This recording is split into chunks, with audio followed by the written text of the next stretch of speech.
এই হচ্ছে খিলক্ষেত হচ্ছে আমার বাসা। ওখানেই আমার দাদা বাড়িও ওখানে, আমার নানা বাড়িও ওখানে। আমি মূলত আমার নানা বাসায় বড় হই, পাশাপাশি দাদা বাসাও, মানে দুই জায়গায় মিলেই আমি বড় হই।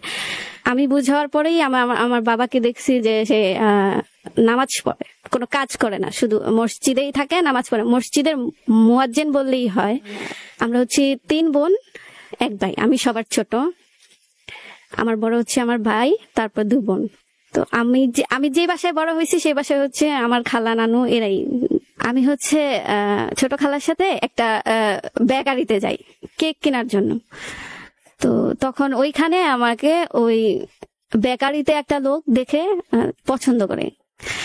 পছন্দ করার পরে হচ্ছে সে আমার বাড়ির ঠিকানা বের করে, আমি কোন স্কুলে পড়ি এগুলা জানার পর হচ্ছে আমার সাথেই কথা বলে, কিন্তু আমার একটা বোনের মাধ্যমে।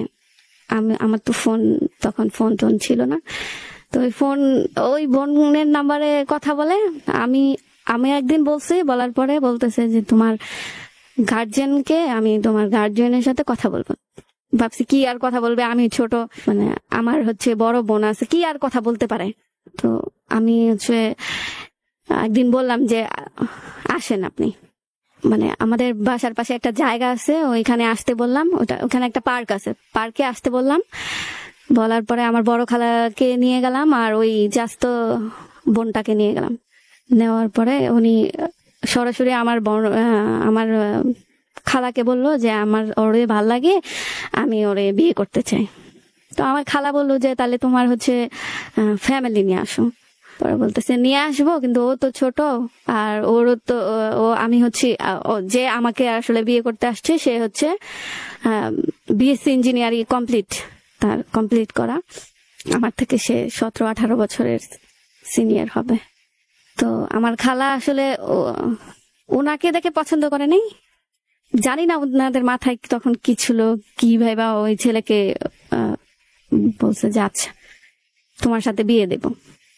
তো আমি এই কথা শুনে আমি হচ্ছে একটু পাগলামি করছিলাম, বাসা থেকে পালাইতে চাইছিলাম নিজে একা একা। অথচ যার সাথে হচ্ছে আমার রিলেশন, মানে আমি রিলেশন করতে চাই বা যাকে আমি পছন্দ করি, সে জানেই না যে আমি একটা মেয়ে আছি যে তাকে আমি পছন্দ করি বা কিছু একটা। তারপর হচ্ছে খালা রাজি হয়ে গেছে, বড় খালা বিশেষ করে সে রাজি হয়ে গেছে। তার ব্যাকগ্রাউন্ড শুনে বেশিরভাগ রাজি হয়েছে, তাকে দেখে না। তারপর হচ্ছে আমার মা বাবাকে ওরকম ভাবে জানায় না, উনি ওনার নাম্বার নিয়েছে, ওনারা যোগাযোগ করতো, কথা বলতো। তো আমি এই ঘটনার 7 দিন পর হচ্ছে আমি চিন্তা করলাম যে আমি কাপড় চোপড় নিয়ে পালায় যাব। তো আমি ওরকম পরিকল্পনা করেছিও, সবকিছু নেওয়া টেওয়া হয়েছে। তো আমি যাওয়ার আগে আমি আমার একটা খালাতো বোনকে বলছি আমাকে তুই হেল্প করবি, আমি তো বিয়ে করব না, তো আমি তো একজনকে পছন্দ করি, তুই তো জানাস। আমার খালাতো বোনটা বলতেছে ও বেশি বড় না, ও হচ্ছে আমি আসলে ওই সময় কান্নাকাটি করে ওরা বলছে ও একটা ছেলের সাথে রিলেশন করে। তো এটা বুঝে, ও জানে না যে আমি যে আসলে রিলেশনই করি নাই, যাকে ভালোবাসি বা যার কাছে যাইতে চাইতেছে সেই জানে না। আমি ওর হেল্প নিলাম যে আমি চলে যাব। আমি হচ্ছে কাপড় টাপড় বলতে একটা বোরকা একটা ব্যাগে নিয়েছি, যে বোরকা পরে গেলে আমাকে কেউ দেখবে না, কেউ ধরবে না। ওই ব্যাগটা নিয়ে আমি যখন বের হই, ওরে তো বললামই, যা সকালবেলা ওকে বললাম আমি রাতে বেরোবো। তো ওকে বলার পর ও যায় আমার ভাবির কাছে বলে দিছে, সেটা আমি জানতাম না। পরে আমি যাওয়ার সময় আমি নানুর বাসা থেকে পালাবো, তখন হচ্ছে আমি যাওয়ার সময় আমার ভাবি চলে আসছে, আমার মেজু বোনকে নিয়ে চলে আসছে।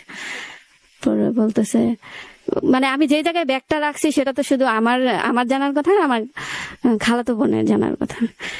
তো ভাবি আইসা ওই ব্যাগটা ধরে ফেলার পরে মানে আইসাই ব্যাগটা ধরে বলতেছে এটা বোরকা এখানে কেন, কই যাচ্ছ তুমি? আমি বলছি আমি তো কোথাও যাবো না, ব্যাগ মানে বোরকাটা ভরে রাখছি, এটা আসলে চাপাইতে হবে। পরে বলতেছে আচ্ছা। পরে ওই টাইম দেয় হচ্ছে আমাকে ভাবি বলতেছে আসলে তোমার সাথে কথা আছে। ভাবি আসলে সবাইকে জানাই দিছে যে আমি আসলে পালাইতেছি। সবাই বলতে এখন আমার বাবা তো নাই, আছে মসজিদেই থাকে বেশি, বাসায় খুব কম থাকে। তো আমার মেজো বোন, বড় খালা, ওরা আমাকে অনেক চেপে ধরছে। পরে আমি ওদেরকে পুরো ঘটনাটা, ওরা বলতেছে যে তোমাকে আমরা বিয়ে দিব, ছেলেকে ডাকো, ছেলে আসুক, ছেলে আসলে ছেলের কাছে আমরা তোমাকে তুলে দেব, কিন্তু তার আগে চিন্তা করো যে তোমার একটা বড় বোন আছে, আর দেখতে হবে তুমি আসলে ছেলেটা তোমাকে কতটা ভালোবাসে, আসলে ভালোবাসে কিনা, ধরো ফোন দাও। তো আমি বলছি আমি তো নাম্বার জানি না। পরে বলতেছে তাহলে কেমন ভালোবাসা, তুমি নাম্বার জানো, তুমি কি ওর সাথে কথা বলে না? আমি বলছি না, ওনার সাথে আমার কোনো কথাই হয় না, আমি আজকে পালায় যায় ওনার সাথে কথা বলবো যে আমি ওনার জন্য পালায় আসছি। তারপর বলতে মানে সবার মাথায় হাত, সবাই অবাক যে এটা কেমন ভালোবাসা, যে হচ্ছে পালায় যাইতেছে, যার সাথে পালায় যেতেছে সেই জানে না। তো সবাই একটু মানে প্রথমে হচ্ছে অনেক রাগ দেখাইলো, তারপরে একটু মজা করলো, পরে হচ্ছে ডিসিশন নিল যে আমাকে রাখা যাবে না এইভাবে, ওই ওই ছেলের কাছে বিয়ে দিতে হবে। তো আমার বড় খালা আগে ওনার সাথে কি কথা বলছে আমি জানি না। তো ওনাকে ওদিন রাতে ফোন দিয়ে বলতেছে যে এটা হচ্ছে সেপ্টেম্বরের দিকের কাহিনী, সেপ্টেম্বরের 19 তারিখ ওনাকে রাতে ফোন দিয়ে বলতেছে যে হচ্ছে তুমি কি মানে জান্নাতকে সত্যি বিয়ে করতে চাও? উনি কি বলছে আমি জানি না, যদি এখন তুমি তোমার ফ্যামিলি নিয়ে আসো আর তুমি আসো, কিন্তু বিয়েটা এরকম ভাবে হবে যে কেউ জানবে না, তুমি আমি আর হচ্ছে ও আর ওর মেজো বোন জানবে, আর কেউ জানবে না। তুমি তোমার মতো থাকবে, ও ওর মতো থাকবে, ওর মেজো বোনের জন্য একটা ভালো ছেলে দেখবো, দেখে তারপরে হচ্ছে দুজনকে একসাথে দিয়ে দেব। তারপর রাত শেষ হলো, সকালে আমি হচ্ছে মানে আমি বিশ্বাস করতে পারি না যে আসলে ওই দিনটা আমার আসলে বিয়ে বা কিছু একটা। কেউই জানে না, আমার ছোট খালা জানে না, আমার ছোট খালা তো আমার ভরণ পোষণ সব দিয়েছে। ছোট খালা জানে না, নানু জানে না, মা জানে না, বাবা জানে না, কেউ জানে না, ভাই জানে না। ভাবি বিয়ের ব্যাপারটা জানতো না, ভাবি হয়তো ওই যে আটকানোর ব্যাপারটা এতটুকু, উনি চলে গেছে, ওনার ছোট বাচ্চা আছে, বাসায় চলে গেছে। তো সকালবেলা হচ্ছে শুধু আমাকে হচ্ছে আমার বড় খালা তারা দিচ্ছে যে এক জায়গায় যাইতে হবে, রেডি হও। তো রেডি হলাম, বোরকা টোরকা পরলাম, আমি আমার একটা খালাতো বোন, তার সাথে গেলাম। জায়গাটার নামটা আমার আসলে মনে নাই, একটা সিএনজিতে উঠছি, ওঠার পরে গেলাম, যাই দেখলাম একটা রুমের মতন, ওটা আসলে একটা কাজী অফিস ছিল। সেটা আমি অনেক পরে বুঝতে পারি যে কাজী অফিস। আমি সাধারণত ছোটবেলা থেকে বিয়ে যেরকম দেখে আসছি ওরকম বিয়ে না এটা, আমি ওটাকে স্বাভাবিক ভাবে নিচ্ছি। এখানে যা করার করব, আমি যা করতে বলে ওনারা, মানে আমার খালা বা যারাই যা করতে বলে আমি করব। করে ওখান থেকে বের হয়ে আমি আবার ওই ভাইয়াটার কাছে যাব, ওই ভাইয়াকে আমি বলবো আমার ভালোবাসার কথা, তার জন্য আমি পালায় আসছি। মানে আমি আমার মতো করে, মানে আমি যেটা স্বপ্ন দেখি ঠিক সেটাই আর কি মনে মনে ভাবি যে আমি এটা করব, ওনার কাছে যাব, আমি এখান থেকে একবার ছাড়া পাই। তো এখানে হচ্ছে কাজী ছিল, তারপরে হচ্ছে আমাকে আগে হয়তো কাজী সব ঠিকঠাক করা ছিল। আমার হচ্ছে জন্ম নিবন্ধন ওইটাতে আমার হচ্ছে বিয়ের বয়স হয় নাই। তো ওই ছেলেটা মানে আমার যার সাথে বিয়ে হয়েছে সে একটা সিটি কর্পোরেশন থেকে কিছু একটা বানাইছে। আমি মানে ওনারা কথা বলতেছে, আমি তখনও জানি না সিটি কর্পোরেশন কি আসলে, এগুলো আমি জানি না। তো ওরা কথা বলতেছে, আমি একটু শুনতেছি। যাই হোক, ওরা আগেই সব রেডি করে রাখছে। আমি গেলাম, আমি যাওয়ার পরে বসলাম, সাইন দিলাম।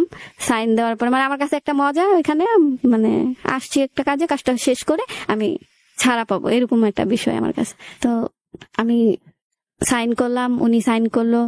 তারপরে কি কাবিননামা টাবিননামা এইসব ওনাদের ব্যাপারগুলো ওনারা নিয়ে কথা বলতেছে। ওনার কতগুলো বন্ধু ছিল, ওরা হাসাহাসি মজা করতেছে। আর আমি শুধু চিন্তায় আছি যে আমি কখন বেরোবো, কখন আমি যমুনাতে যাব ওই ভাইয়াটার কাছে। তারপর শেষ হলো, বিয়ের কাহিনী শেষ। খালা আমাকে নিয়ে আমার বাসায় চলে আসলো, ওর হয়ে গেল, মানে আমার বিয়ে হয়ে গেল। বিয়ে হয়ে যাওয়ার পরে সে যখন আমাদের বাসায় আসে আমি অনেক পাগলামি করি, এটা সেটা। তখন আমাকে আমার নানু বাসা থেকে আমার বাসায় পাঠায় দেওয়া হয়। পাঠায় দেওয়ার পরে আমার বাবা ও বিষয়টা জানে, আমার বাবা জানতো না, বাবারে জানাই নাই, কারণ এটা একটা অশান্তি হইতে পারে, কারণ আমি হচ্ছি ছোট মেয়ে, সেজন্য আমার বাবাকে আর জানাই নাই। আমার মা জানতো। আর আমার বাবা যখন বাসায় থাকতো না তখন হচ্ছে যে উনি আসতো আমাদের বাসায় আসলে আমি নানান ধরনের চিল্লাচিল্লি, মানে অনেক খারাপ ব্যবহার করতাম তার সাথে। মানে এমনকি তাকে আমি বুড়া বেটা বলে বকতাম। সে আমাকে অনেক আদর করতো। আমাদের বাসায় যখনই আসতো আমার জন্য চকলেট নিয়ে আসতো। আমি অনেক মানে বাজে ব্যবহার করতাম তার সাথে। এভাবে হচ্ছে 3 মাস চলে যায়, আমি বাসা থেকে বেরোতে পারি না। লেখাপড়া আমি ইচ্ছা করেই করি না। আমার ছোটবেলা থেকে লেখাপড়া ভাল লাগতো না, একটুও ভাল লাগতো না। লেখাপড়া ছাড়াই আমার হচ্ছে ফ্যাশন ডিজাইনার হয়ে যেতে মন চাইতো, তারপরে হচ্ছে আরজে হয়ে যেতে মন চাইতো। আমি অনেক রেডিও শুনতাম ছোটবেলা থেকে, রেডিওতে, কোনো মোবাইলে না। কিন্তু লেখাপড়া করতে মন চায় না। তো সে আমাকে বলতো যে মানে আমার মাকে বলতো সে বিএসসি ইঞ্জিনিয়ার, আমার তো একটু হলেও লেখাপড়া করতে হবে। তো মারে চাপ দিত, আমার মা আমাকে চাপ দিত স্কুলে যাওয়ার জন্য, কিন্তু আমার যাইতে ইচ্ছা করতো না। কারণ আমার মাথায় একটু একটু চলে আসতেছিল যে আমি একটা বিবাহিত মানুষ হয়ে গেছি, যে আমার বিয়ে হয়েছে। আমি কোথাও গেলে আমাকে জিজ্ঞেস করতো কি 3 মাস পরে একটা ছেলে যদি কারো বাসায় কন্টিনিউ আসতে থাকে, অজানা নাই আসলে, সবকিছুই সবাই জানা জানি হয়ে গেছে। ওই বাসা থেকে ওনার ভাই বোন আসতো আমাকে দেখার জন্য, ফোনে কথা বলতাম, বা কোথাও যাওয়ার হলে আমাকে বলতো রেডি হয়ে বের হও, বা একজন আইসা আমাকে নিয়ে যাইতো। তো সবার মোটামুটি জানা হয়ে গেছে। তো আত্মীয় স্বজন জানতো কিছু কিছু, তারা যখন জিজ্ঞেস করতো কিরে কেমন আছিস, ভালো, তো জামাই কেমন আছে, শ্বশুর বাড়ি কবে যাবে, তখন আমার মাথাটা আউলাই যেত যে আসলে কি হইলো আমার সাথে, মানে কেমন বিয়ে, মানুষের কত আনন্দ করে তারপরে হচ্ছে কি গান বাজনা করে বিয়ে হয়, আর আমার কেন এরকম বিয়ে হলো। আর আমি তো বিয়ে ওনাকে করতে চাই নাই। তো আমি তো ওনাকে মানি না, আমি অনেকবার ওনাকে বলছি আমি আপনাকে মানি না, আপনি হচ্ছে বুড়া বেটা, আমি মানি না, আমার ক্যান্সার। মানে আমি মানে আমার ওই সময়ের মানে মনের মধ্যে যা আসতো যে আমার তো ক্যান্সার হয়েছে, আমি তো বেশি দিন বাঁচবো না, আমাকে আপনি ছাইরা দেন, এই সেই অনেক কথা বলতাম ওনাকে। তো উনি তো বুঝতো ম্যাচিউরড একটা মানুষ, তো উনিও হাসতো, হাসা উড়াই দিত। আসতো আমাদের বাসায় আইসা সবার সাথে আড্ডা টাড্ডা দিত। আমার কাছে যখন আসতো তখনই মার খাইতো, মানে হয় চায়ের কাপ দিয়ে দিলাম মারতাম, নাহলে গরম চা ডাইলা দিতাম, শরীরে লাথি মারতাম, মানে অনেক রুড ব্যবহার করতাম। তো একটা সময় আমি জানি না কি হইলো, মানে সে একদিন আমাদের বাসায় আসলো।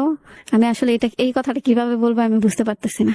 আমি জানি না ওই দিন রাতে আমার কি হয়েছিল, আমার কোনো সেন্স ছিল না। আমি শুধু এতটুকু মনে আছে যে একসাথে বসে আমি সবার সাথে খাবার খাইতেছিলাম। সে রাতে আসছিল, এর আগে কখনো রাতে আমাদের বাসায় আসে নাই। তো আমরা বসে সবাই, ভাবি, আমি, আমার মেজো বোন, তো বড় বোন আসছিল, ওর বেবি হবে, ও গ্রামে ওর বিয়ে হয়েছে, তো সেজন্য ও হচ্ছে বেবির জন্য ঢাকায় আসছিল, ও বাসায় ছিল। সবাই আমরা বাড়ি বড় অনেক মানুষ, অনেক। তো তার মধ্যে খাইতে বসছি, উনি আমাদের বাসার জামাই, তো আসছে, ওর রান্না টান্না করছে, তো খাওয়া সবাই একসাথে বসে খাইছি, সেও খাইছে। আমি জানতাম যে প্রতিদিনের মতো সে আসবে, খাবে, খেয়ে চলে যাবে। তো খাওয়া দাওয়া শেষ, সবাই আড্ডা দিচ্ছি, সে যাচ্ছে না। মানে অনেক সময় হচ্ছে ঘরের ভিতরে সবাই আছি, ধাম করে দেখি কেউ নাই, শুধু সে আর আমি, এরকম একটা বিষয়। তখনই আমি চিল্লি মানে বিরক্তিকর যে একটা বিষয় ওটা প্রকাশ করতাম। আবার সবাই চলে আসতো, কারণ আমাদের ওদিকটা একটু গণবসতি হচ্ছে, একটু গ্রাম। যখনকার কথা বলতেছি তখন একটু গ্রামই ছিল। তো চিল্লাচিল্লি করলে রাতের বেলা এটা বিষয়টা খারাপ না, তো সেজন্য আবার সবাই চলে আসতে হয়। তো একসময় অনেক রাত হয়ে গেছে, আমার সাথে চালাকি, আমার সাথে কোনো কিছুতেই কেউ পারতেছে না। ভাবি আসলো, ভাবি আইসা বললো যে আমার একটা অভ্যাস আছে, আমি হচ্ছে রাতের বেলায় দুধ খাইতাম। ভাবি দুধ দিয়ে বললো খাও, খায়া যাও, ঘুমায় থাকো গা তাইলে। আর হচ্ছে যে ওনার কথা বলতেছে যে ভাইয়াও চলে যাবে, এদিক দিয়ে তুমি যাও। তো আমি ওইটা খাইলাম, খাওয়ার পরে আমি ঘুম পাইছে, ঘুমাই গেছি। তারপর সকাল হওয়ার পর দেখি সেও যায় নাই, বাসায় আছে। তো যাই হোক, আমি ওই দিন ডিসিশন নিলাম সকালে উঠে যে এর মধ্যে আমার সহপাঠী অনেকেই আমার কাছে আসছে, কিরে তুই স্কুলে যাবি না, তোরে ছাড়া ভাল লাগে না। কিন্তু কারো কথা আমার ভাল লাগে নাই। তখন আমার কারো কথা ভাল লাগে না, না মার কথা, না সহপাঠীদের কথা, কারো কথা ভাল লাগে না। মনে হলো যে আমি একটা অন্য একটা মানুষ, অন্য প্রাণী হয়ে গেছি। নিজের ইচ্ছার বিরুদ্ধে কিছু ভুলভাল কিছু। সকালে আমি ডিসিশন নিলাম আমি স্কুলে যাব। ততদিনে আমার হচ্ছে ফাইনাল এক্সাম চলে আসছে।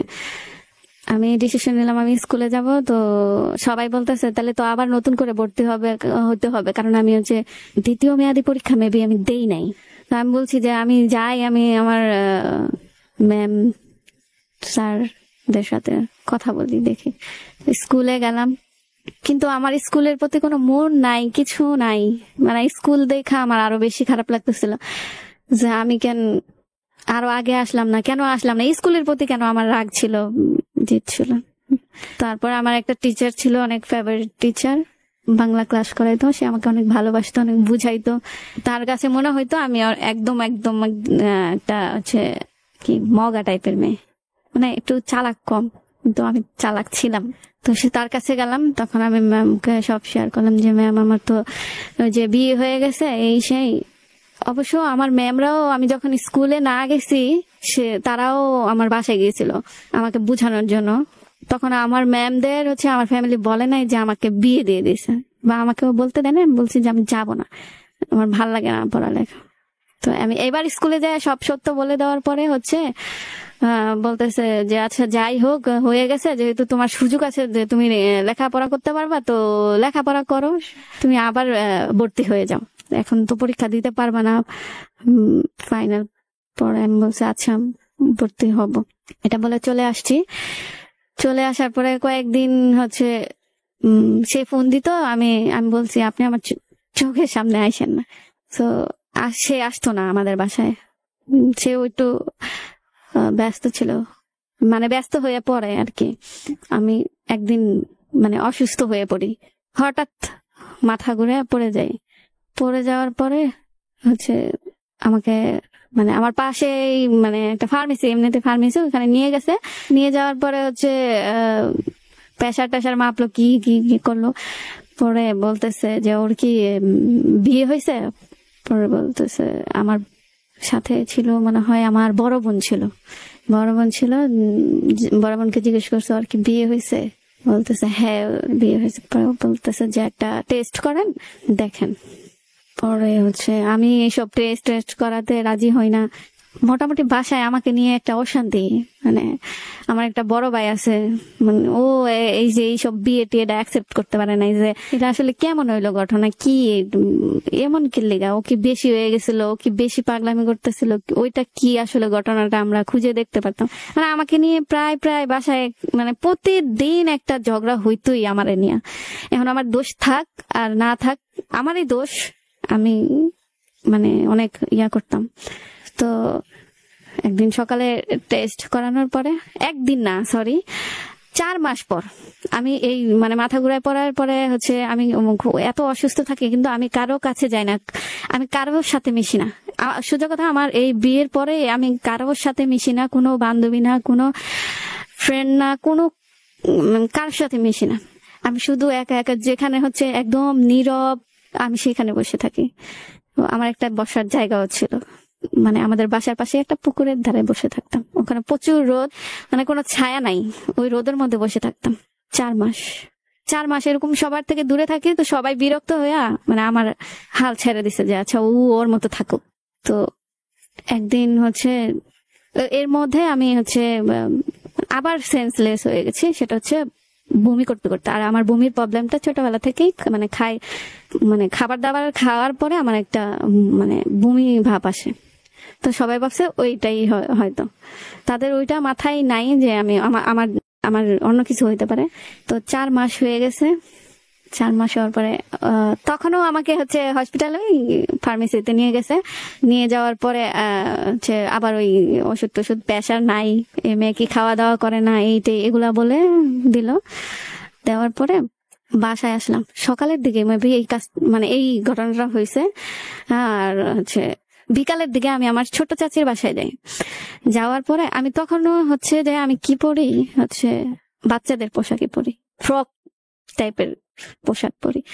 তো আমি যাই আমার চাচির সাথে আমি কথা বলতেছিলাম। কথা বলার পরে হঠাৎ মানে আমি বুঝতে পারতেছি না এই জিনিসটা আসলে বলাটা কতটা ঠিক হবে না।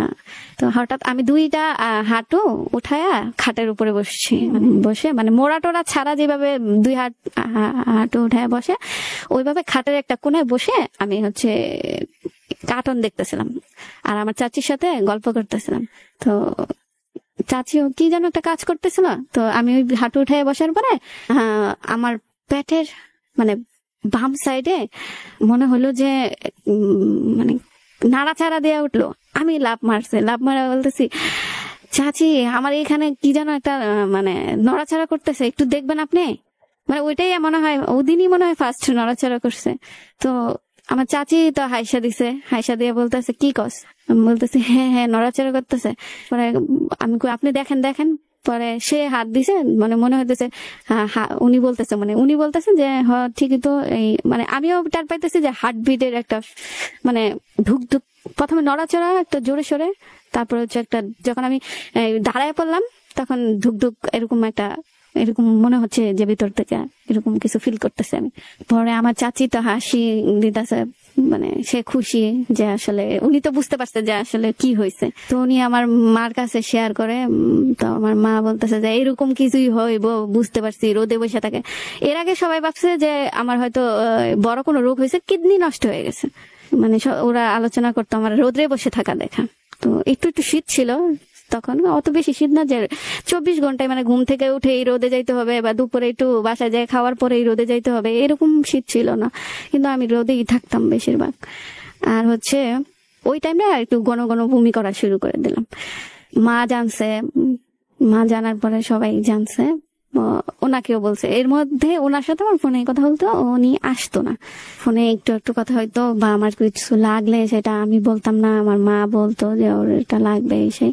তো ওনাকেও খবর দেওয়া হয়েছে যে না, এর মাঝখানে হয়তো আসছে, বেড়াইতে আসার মতো আসছে। তো ওনাকে খবর দেওয়া হয়েছে যে ওর তো এরকম হয়েছে, তা ওরে তো ডাক্তার কাছে নিয়ে যেতে হবে। উনিও তো অনেক খুশি হয়েছে। তো উনি বলতেছে যে আমি আসতেছি, আমি ওকে ডাক্তারের কাছে নিয়ে যাবো।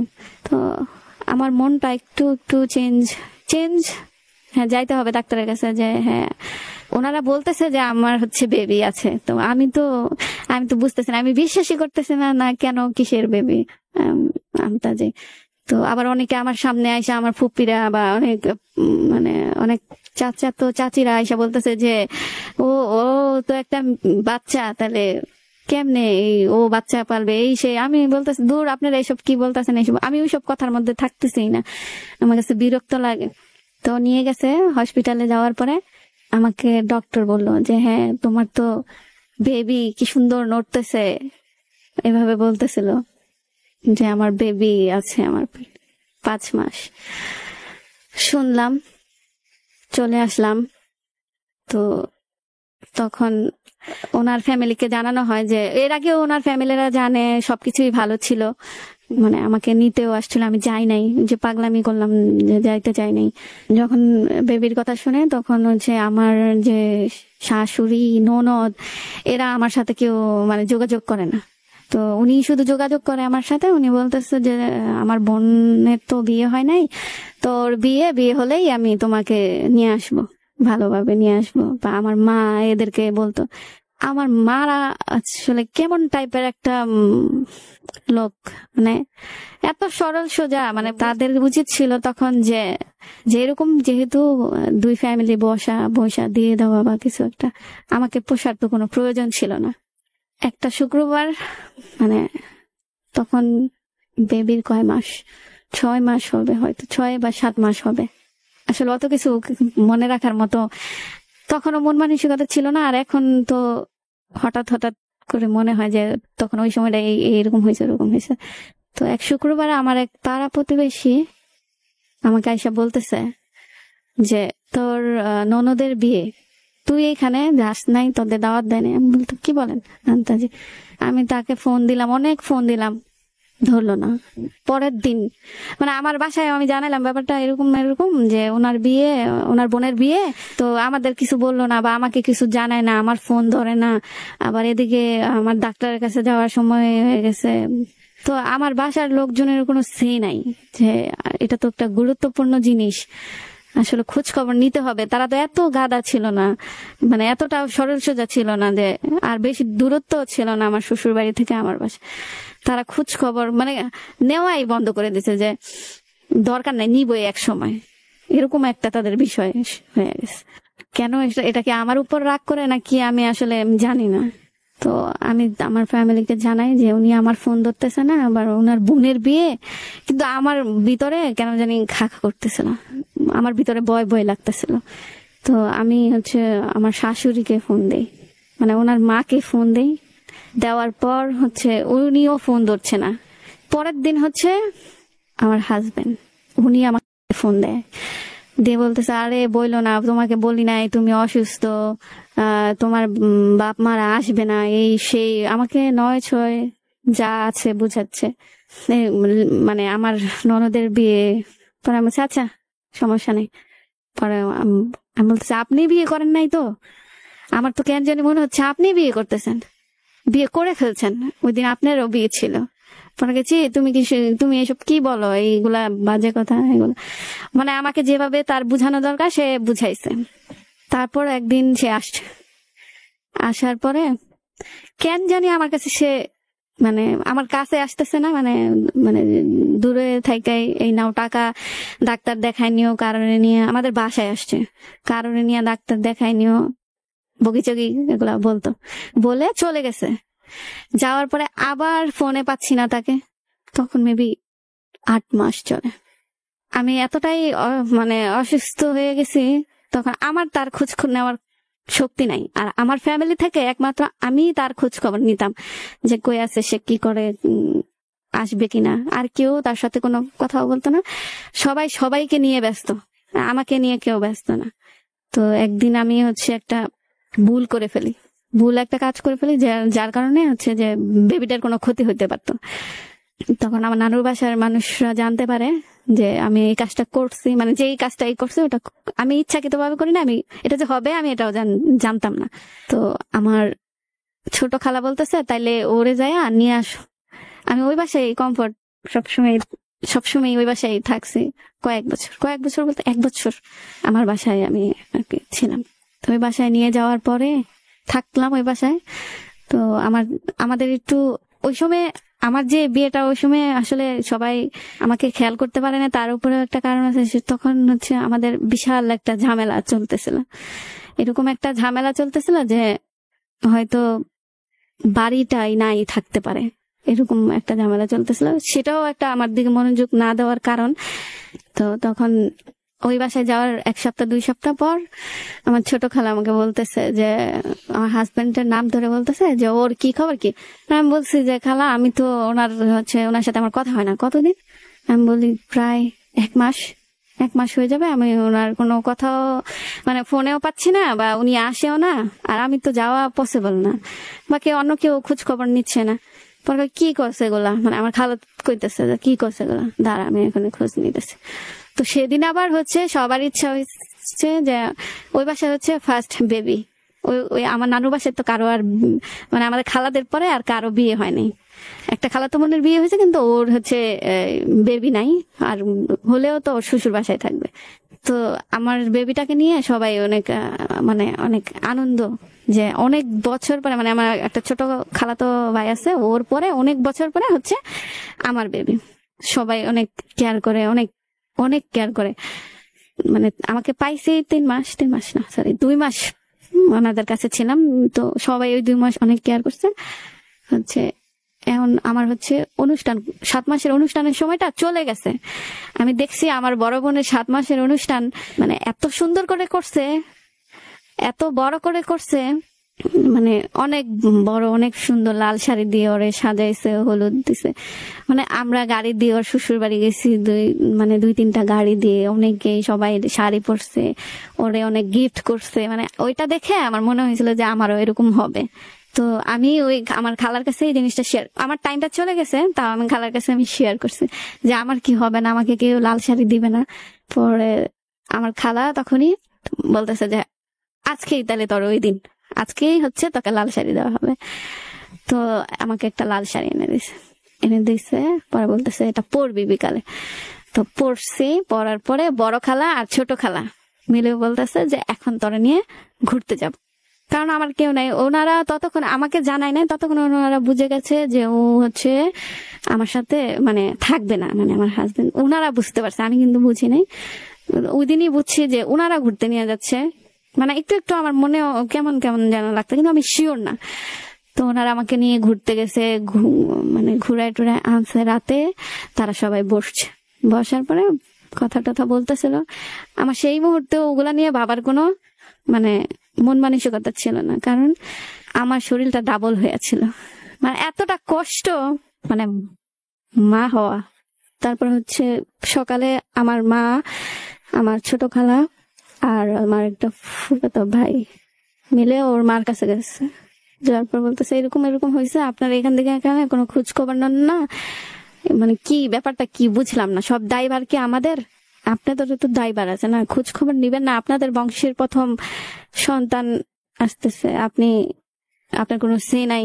তো উনি তো বলতেছে এইসব কথা তো দোকানে, ওদের আবার একটা দোকান আছে, তো দোকানে বলা যায় না। তাও আপনারা যখন তো আসছেন, আপনাদের বলি যে আমার ছেলে তো বিয়ে করছে, তাই না? আমি তো ছিলাম না, ছেলে দেখে বিয়ে দিয়ে দিয়েছেন। যতটা অপমানিত হওয়ার আমার খালারা হয়েছে, সে করছে, আমার খালারা আমার মারা হয়েছে, ঠিক আছে। তারপরে হচ্ছে আমার ছেলে আপনার মেয়ের সাথে থাকবে না। কেন থাকবে না? হচ্ছে তার ভিতরে হচ্ছে অনেক বাচ্চামি, এই সেই। পরে বলতেছে বাচ্চামি, এখন তো সে বড় হয়েছে, এখন তো তার বেবি হবে, সে মা হবে, ও এখন তো সে অনেক কিছু বুঝে, সে তো এখন আপনাদের বাসায় আসতে চায়, আগে আসতে চায় না, এখন আসতে চায়। পরে বলতেছে তাহলে ওর হাজবেন্ডকে ও খুঁজে বের করুক, খুঁজে বের করে চলে আসুক, সমস্যা নাই, কিন্তু আমি এইভাবে রিস্ক নিতে পারবো না, আমি নিব না। তো এগুলা শুনে চলে আসছে। চলে আসার পরে আমি আর আমার মা চলে আসার পরে আমাকে জানাইছে যে এরকম এরকম হয়েছে, আবার আমাকে সান্ত্বনা দিচ্ছে যে তুমি চিন্তা করো না, হয়তো রাগ করছে তোমার আগের ব্যবহারের এইগুলোর জন্য রাগ করছে, ঠিক হয়ে যাবে। এটা ঠিক হবার না তারা জানে, বাট আমি জানি না। তো অনেকদিন না 15 দিন পরে এই ঘটনা হচ্ছে, আমি আর আমার মা মানে বাজারের দিকে মানে একটা হসপিটালে গেছিলাম। আসার সময় আমি ওদের দোকানের দিকে তাকাই দেখি যে ও দোকানে। আমি বলছি মা, ও তো দোকানে, চলো দোকানে যাই। তো গেলাম, যাওয়ার পরে আমাকে বলতেছে, আমি বলছি আপনি কই ছিলেন এতদিন? আমার দিকে বড় বড় চোখ করে বলতেছে কে তুমি? আমি বলতেছে আমি কে মানে? পরে বলতেছে তোমার সাথে কথা হবে বাসায় যাও, আমার মা কথা বলবে তোমার সাথে, আমি কোনো কথা বলবো না। আমি বলছি আপনার মার কাছে গেছে, আমার ফ্যামিলি বলতেছে যে আপনার সাথে, আপনাকে ধরার জন্য, এখন আপনাকে ধরছে, আপনি বলতেছে। তো সে তো চিল্লা টিল্লা একদম রাস্তার মানুষ একাকার করে ফেলছে, শুধু শুধু কোনো কারণ নেই আমাকে বকতেছে ইচ্ছা মতন। তো এইরকম দেখে আমরা চলে আসছি। ওর লোকজনরা ওরে নিয়ে মানে বুক ব্যথার একটা অ্যাক্টিং করলো নাকি আসলে রিয়েল ছিল, আমি আসলে এখন বলতেছি যে অ্যাক্টিং ছিল, আমি জানি না। তো ওর ফ্যামিলি ওকে নিয়ে চলে গেছে।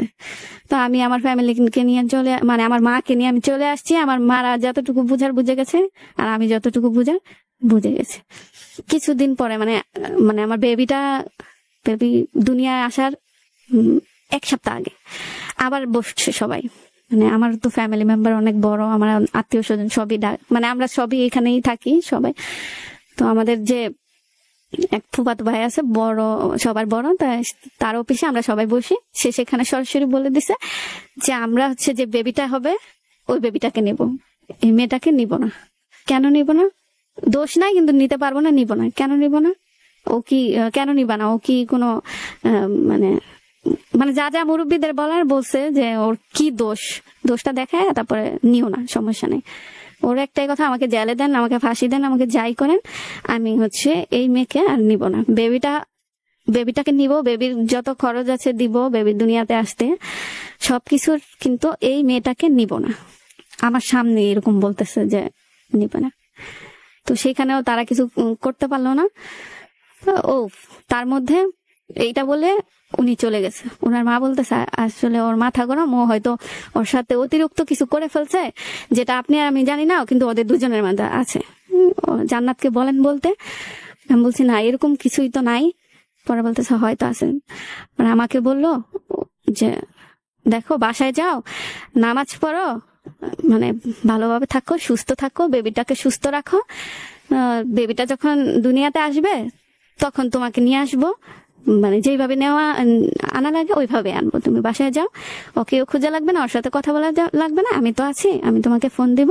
আর ওর মাথা ঠান্ডা হয়ে গেলে ও তোমাকে এমনিতেই ফোন দিবে, তোমার কাছে যাবে। তো আমার বাসার লোকজনও এটা বিশ্বাস করছে, বিশ্বাস করে আমাকে নিয়ে আসছে বাসায়। তার কিছুদিন পর হচ্ছে আমাকে হসপিটালে ভর্তি করে ওর ফ্যামিলির লোকজন, মানে ও ছাড়া ওর মা, ওর বোন জামাই, আর আমার মা থাকে, আমার বড় খালা থাকে, নিয়ে একটা হসপিটালে আমাকে ভর্তি করে। সেখানে একটা বেবি হয়, মেয়ে বেবি হয় একটা আমার। তখনও হাসপাতালে তারা খেলনা, জামা কাপড় এগুলা আপনি যাবি নিয়ে গেছে, নিয়ে যায় বলতেছে যে আচ্ছা তাহলে যেদিন হচ্ছে আমার হাসপাতাল থেকে বাসায় যাওয়ার কথা, তাদের কথা ছিল হাসপাতাল থেকে তাদের বাসায় যাওয়ার কথা, কিন্তু আমাকে হচ্ছে যাইতে হচ্ছে আমার বাসায়। আমার মাকে আবার সেই বুঝ দিল যে আচ্ছা আপনার বাসায় নিয়ে যান, ওইখান থেকে আমরা গাড়ি টাড়ি সাজায় টাজায় ওদের দুজনকে নিয়ে আসবো। আমার মা তাই শুনলো, আমাকে আমাদের বাসায় নিয়ে গেছে। আমার নানুর বাসায় নিয়ে যায় না আমার মা, যে ওইখান থেকে মেয়েকে উঠাই দিব, এটা ভালো না, বাসা থেকে উঠাই দিতে হবে। তো আমাকে আমাদের বাসায় নিয়ে গেছে। নিয়ে যাওয়ার পরে 1 সপ্তাহ চলে যায়, ফোন দেয় না, তারাও ফোন দেয় না, কোনো খোঁজ খবর নেয় না, বেবিটারও কোনো খোঁজ খবর নেয় না। তারপরে হচ্ছে 40 দিন হয়। 40 দিনের মাথায় হচ্ছে একটা কাগজ আছে আমাদের বাসায়, 40 দিন বা 2-1 দিন আর কি বেশি হবে। তো এই কাগজটা আমার মা নেওয়ার পরে বড় চাচার ছেলে ছিল, ছেলে বলতেছে দাঁড়ান, কাগজটা আগেই খুইলেন না। ওই যে কাগজটা নিয়ে আসছে তাকে জিজ্ঞেস করছে এটা কোত্থেকে আসছে। পরে বললো যে এটা কোন উকিল না কি কোন কাজী অফিস থেকে আসছে। পরে বলতেছে দাঁড়ান, নামটা দেখে উপরে, পরে দেখলো আমার নাম দেওয়া। পরে ওই কাগজটা অ্যাকসেপ্ট করে না, কাগজটা দিয়ে দিছে।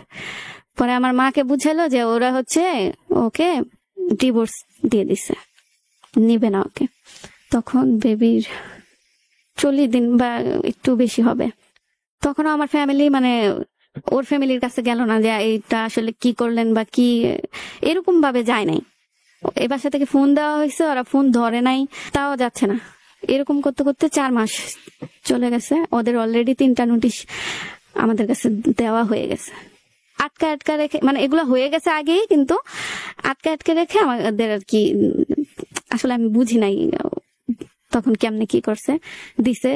তো আমি জানি আমাদের হয়ে গেছে, ডিভোর্স হয়ে গেছে। এখন আমার মা বলতেছে যে তাইলে তো এইভাবে ছেড়ে দেওয়া যায় না।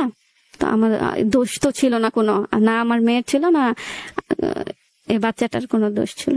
তো আমরা থানায় যে, মানে অনেক জায়গায় বসা হয়েছে, তো থানায় লাস্ট বার বসছে সে। সেখানেও বলছে যে তাকে জিজ্ঞেস করা হয়েছিল যে ওর কি কোনো পরকীয়া আছে বা ও কি বাজেভাবে চলাফেরা করে, তোমার কথা শুনে না। সে বলছে না, মানে সে বলতে আমার হাজবেন্ড, সে বলছে না, ওর ভিতরে এরকম কিছুই না, আসলে ওকে আমি চাচ্ছি না। বেবিটা যদি ওরা দিয়ে দেয় বা না, বেবিটা না দিতে হবে না, বেবিটা আমরা নিয়ে। এটা হচ্ছে 15 লাস্টের দিক দিয়ে। ওকে, তারপরে কি হলো শুনি।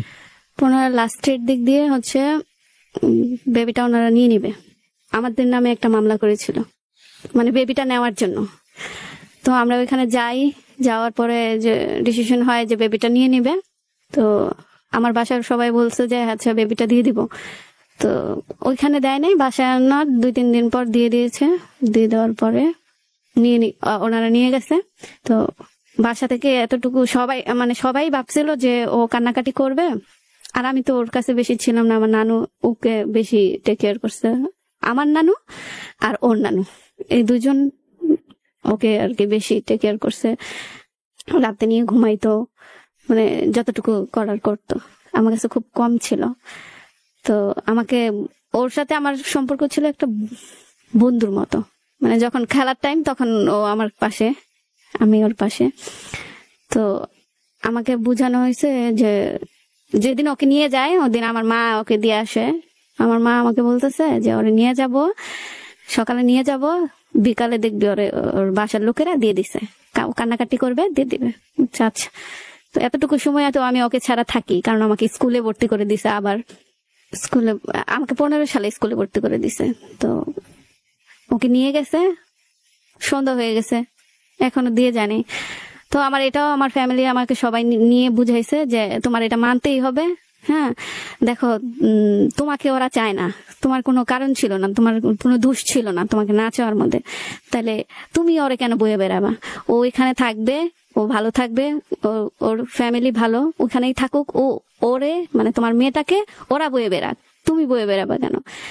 তুমি তুমি লেখাপড়া করো, ও তোমার কাছে আসবেই, তোমার যখন যাইতে ইচ্ছা করবে যাই ওরে দেখে আসবা, নিয়ে আসতে ইচ্ছা করবে নিয়ে আসবে। এইভাবে আমাকে একটা বুঝ দিলাম, আমি বুঝে গেলাম যে আচ্ছা ওকে।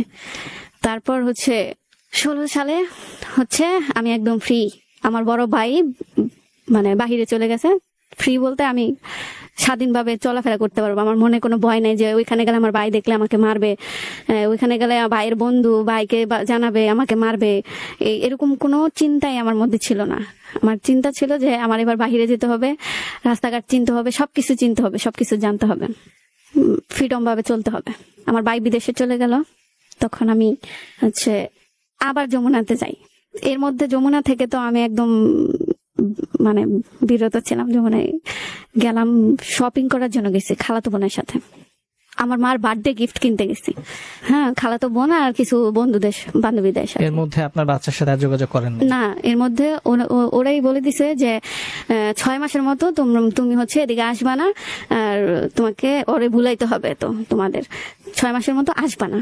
তো আমিও বাসায় জানাইছি, ওরা 6 মাসের মতো আমার বেবিকে আমাকে দেখতে দিবে না। পরে আচ্ছা দরকার নাই, থাক না, তোমার ভুলুক আগে।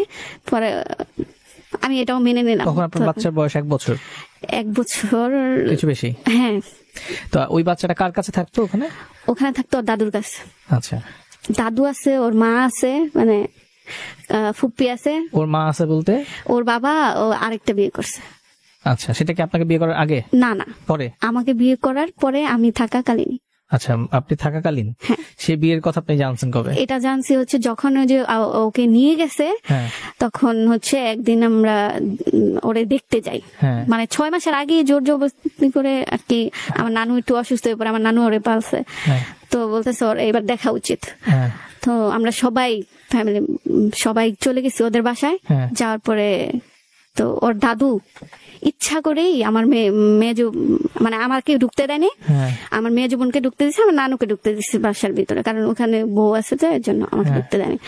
আমি গেটের বাইরেই দাঁড়াইছিলাম। তো আমার মেজ বোনকে বলতেছে যে আমি বলতেছে, আমার মেজ বোন নাকি বলতেছে যে একটু একটু তাড়াতাড়ি করেন, আমাদের কাজ আছে, ওর একটু দেন, দেখে চলে যাই, আমার কলেজে যেতে হবে।